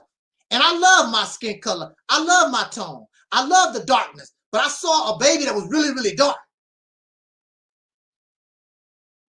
I didn't like the baby's features or whatever. And I had to catch myself. Look at you. It's still in us. We have a bias and a hatred against dark skin. You can talk about the melanin and you can talk about all this. Look it up. Tariq Nasheed is a light skin. Michi X is light skin. Well, she's supposed to be an Irish, whatever. Her mom is white or whatever. But Tariq Nasheed, Farrakhan, Young Pharaoh, all those people, everybody is light skin. The elder Rashawn DeLay, brown, light skin type person. Who do you see popular that's black? I mean, for real dark. Nobody. You skip them over because of dark skin prejudice. It's still in us. We have a lot of problems here, people. We do. And the first, what they say, when you are a recovering addict, the first thing that you have to do is acknowledge that you're an addict, that you got a problem. We don't want to do that. Oh, brother, I don't care what you say. I love my black. With a light-skinned wife. Now, I'm not putting light-skinned brothers and sisters down. That's not what I'm doing. I'm telling us about a problem that we do have here that we need to acknowledge. Because how can we talk about we love black so much and there's nothing black about us? And really, when you look at the so-called Negro in America, we're not really that black anyway. We're sort of dark brown. The darkest that we usually get is dark brown. You do have some real dark-skinned brothers and sisters, but basically we are sort of like dark brown in hue and whatever. We're not black anyway. I don't think that's us as a people. We do have that because my uncle was dark. I'm dark. My mama was dark and my daddy was dark. You know, ain't no shame in our gang. See, if I wanted to, I could easily go to some of these people, light-skinned folks, talking all that black, and tell them, you're not black. See, my mother was black, jet black. My father was jet black. Both of my parents. There's nothing light about me at all, period. So I could easily go to somebody that's like, you ain't black, you ain't pure. I'm black, you're not. See, if you want to play that race stuff and the melanin, where is your melanin? I see mine every day. Where yours? In a cookie jar? You put some in your coffee or something? Because you like bright, damn near white. Brown or whatever. You're not black. And remember, brown is recessive. So how can you be black anyway, technically? Brown is recessive. You cannot be light brown, light bright, and damn near white and call yourself black technically because you're not. That's a recessive gene. You're not pure, you're not black. I know I'm hurting some folks too. I is black. I'm black too. See, that's why I reject color on my platform. I don't care. As long as we on the same page, we cool. I don't care if you're light, bright, damn near white or whatever. And if you're white, you can be an honorary soul brother. You can be an honorary soul sister. I'm not tripping off skin color. That's what racists do. I'm not a racist. I don't care about your skin color. I care about, do you want to be right? Do you want to keep it real? That's what I'm about. Do you want to be righteous? Do you want to keep it real? That's my concern. If you're Chinese, you're my Chinese soul brother. If you're Asian, you're my Asian soul brother. If you're African, you're my African soul brother. I'm not African. I'm just a soul brother, a descendant of slave, born in America. My ancestors go back almost 500 years. I never lived in Africa. My ancestors, the original ancestors probably did, but I have nothing to do with that. That has nothing to do with me. I don't want to be that. I'm going to be who I am. I'm going to be the unique, original person that I am. So don't you worry about your skin color here, because I don't care. Don't worry about your race here, because I don't care. That's not my concern. I don't trip off race. I don't care about your gender or your sexual orientation. I'm going to tell you how I feel about those things, but you don't see me making tons of videos about the gay lesbian community, or you don't hear me talk about interracial relationships like that, whatever. I'll give you my opinion. Are you right? And do you want to keep it real? That's my only concern. That's all I care about. I'm not a racist. I'm not a racist in training. As you know, black folks can't be racist because you have no power, blase, blase. But you can be a racist in training. You have the same mindset as the racists do. And I can't get with that. That's not me. I'm not doing that here. Even from the very beginning, I posted from the very beginning, I am pro-humanity. My priority, of course, is those once called Negro. But I would like to see the good happen for all of humanity. I'm not tripping off that race garbage. You are good to me, I'll be good to you. You treat me like you want to be treated, there's no problem. We'll work it out. We'll work. There's no problem that can't be worked out when when both people are honest, have good character, integrity, things of that nature, the same things that Dr. King described. We're having a problem because we have people who want slaves. We have people who are greedy, selfish, arrogant, etc., etc., etc. That's the problem. The problem is not Earth. I love the desert. I love the waterfall. I love the cold. I love the fall. I love the spring. I love the lions, looking at the lions and the birds and the squirrels. There's nothing wrong with the earth. There's like in religion, there's a demon, there's a devil, there's a unrighteous, wicked spirit in the land.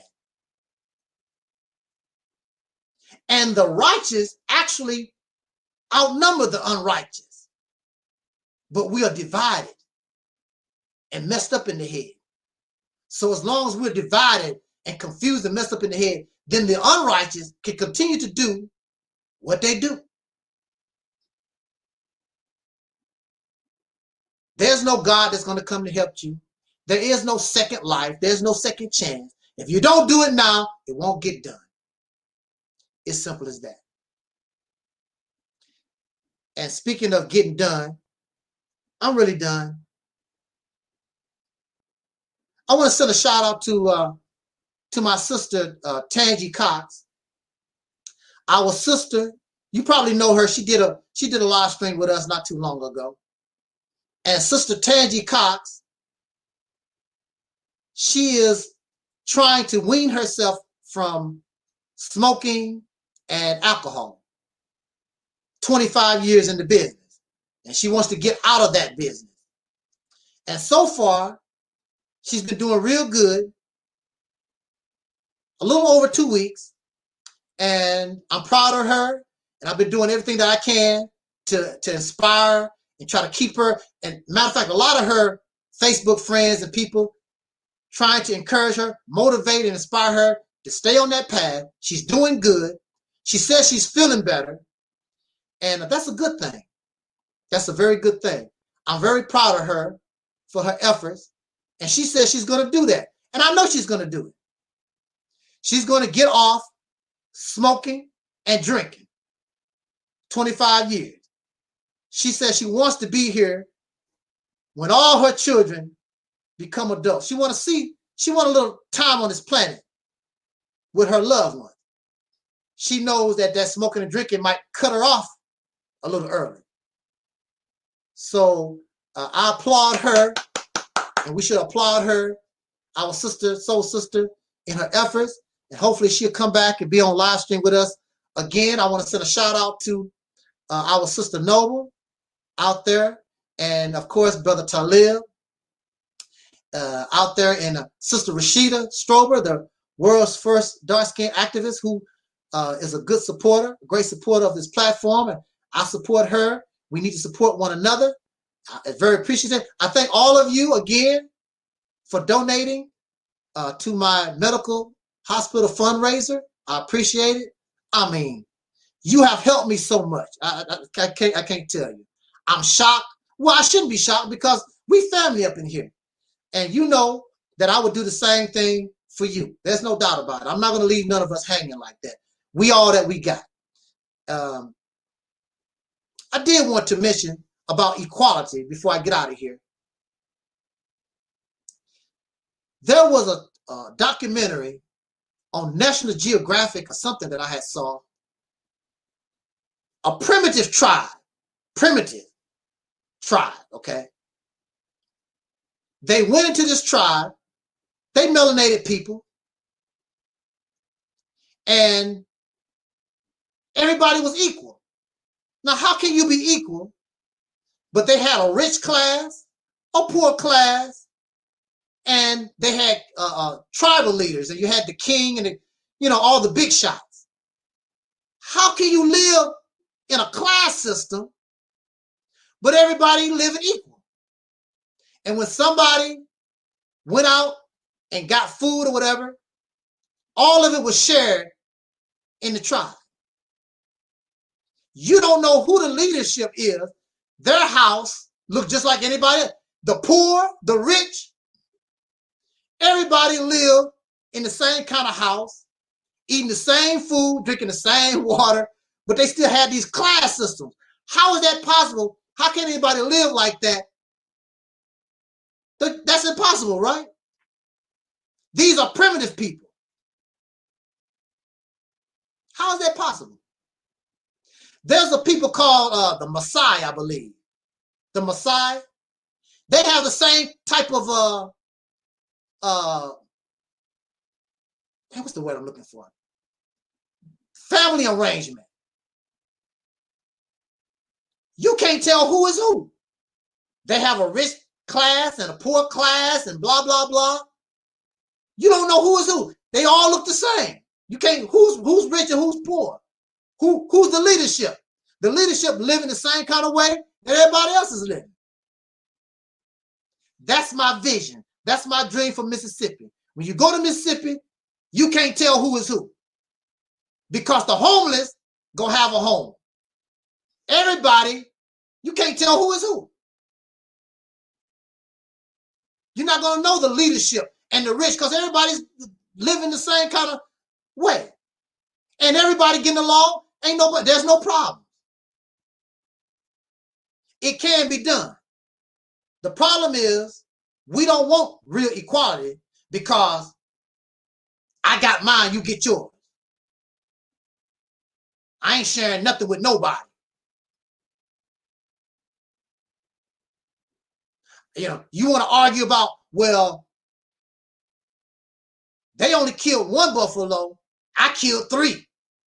That's what you want to argue and fight over. These people don't do that. Because everything is like a beehive.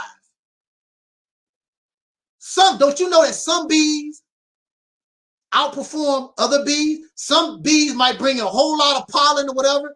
And some bees, for some reason, they just bring in a little. They was out there. They just couldn't find nothing, whatever. But when it's all said and done, everybody in the hive benefit from whatever is done. And everybody get along.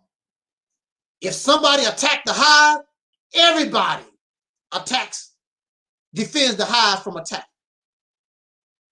We don't get it because we've been living an unnatural life and we have become, we've fallen in love with the dead. Yeah, we fallen in love with the dead. You keep talking about Malcolm X and Marcus Garvey and Harriet Tubman, and you keep doing this stuff over and over and over again. They're dead. They can't help you no more. And you don't do nothing, and you have no respect for the living at all. And you're never going to die. So you're going to float out there in space somewhere, out there and whatever, after you die. That's why you don't worry about the living. You don't worry about the now, because I'm going to get mine when I die. Slave mentality, slave mindset. Same thing.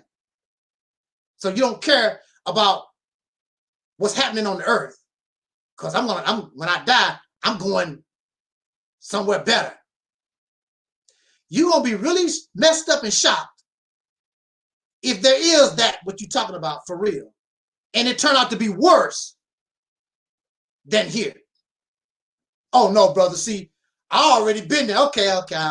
You already been there. Okay.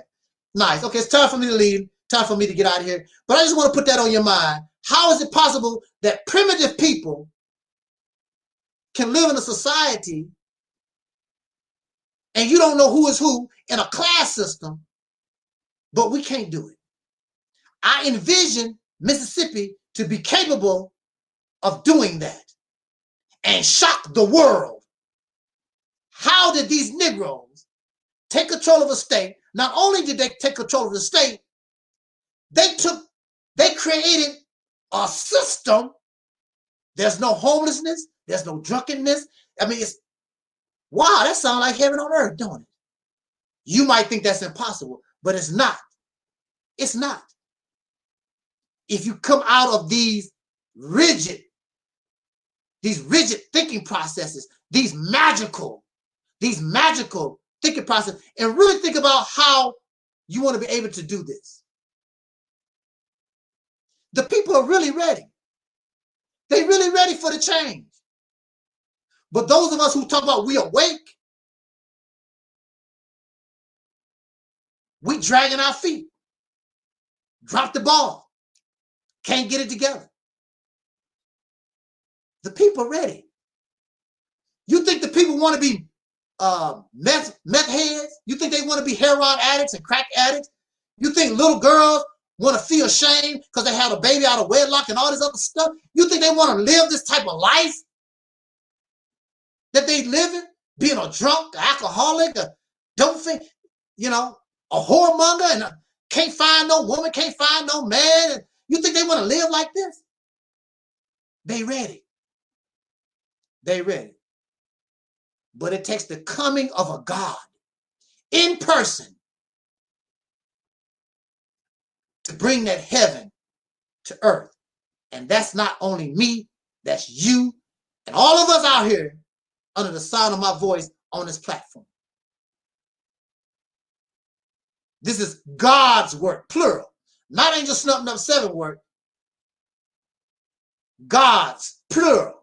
You, me, Sally, Becky Lou. Don't make no difference what color you are.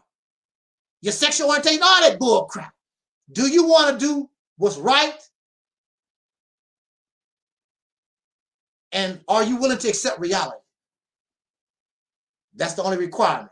Because if you're able to do that, we can make the heaven on earth that they read about, talk about, but they cannot produce. We can produce it, beginning with the Mississippi campaign. Once we cut off all that madness and foolishness and target this one geographical area, oh man, I see it. I hope before I take my last breath that I can see this vision is becoming a reality. The people, the masses really want it. Not only soul brothers and sisters, but the whole planet. We got to come out of this mindset that we're in. Because this mindset, this thinking that we have, don't blame me. Time has shown it's a death sentence. I wonder you want to try to escape and go to heaven and hell or these different dimensions and realms. I wonder you because you want to try to escape death. When you don't even know and have not even enjoyed your life. You don't even know what life is about yet.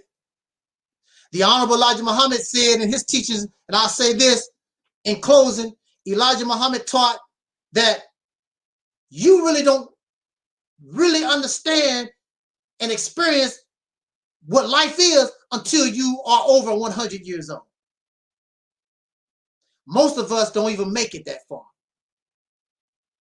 20, 30, 40, 50, we gone. Some of us can't even make it out the mother's womb and we gone.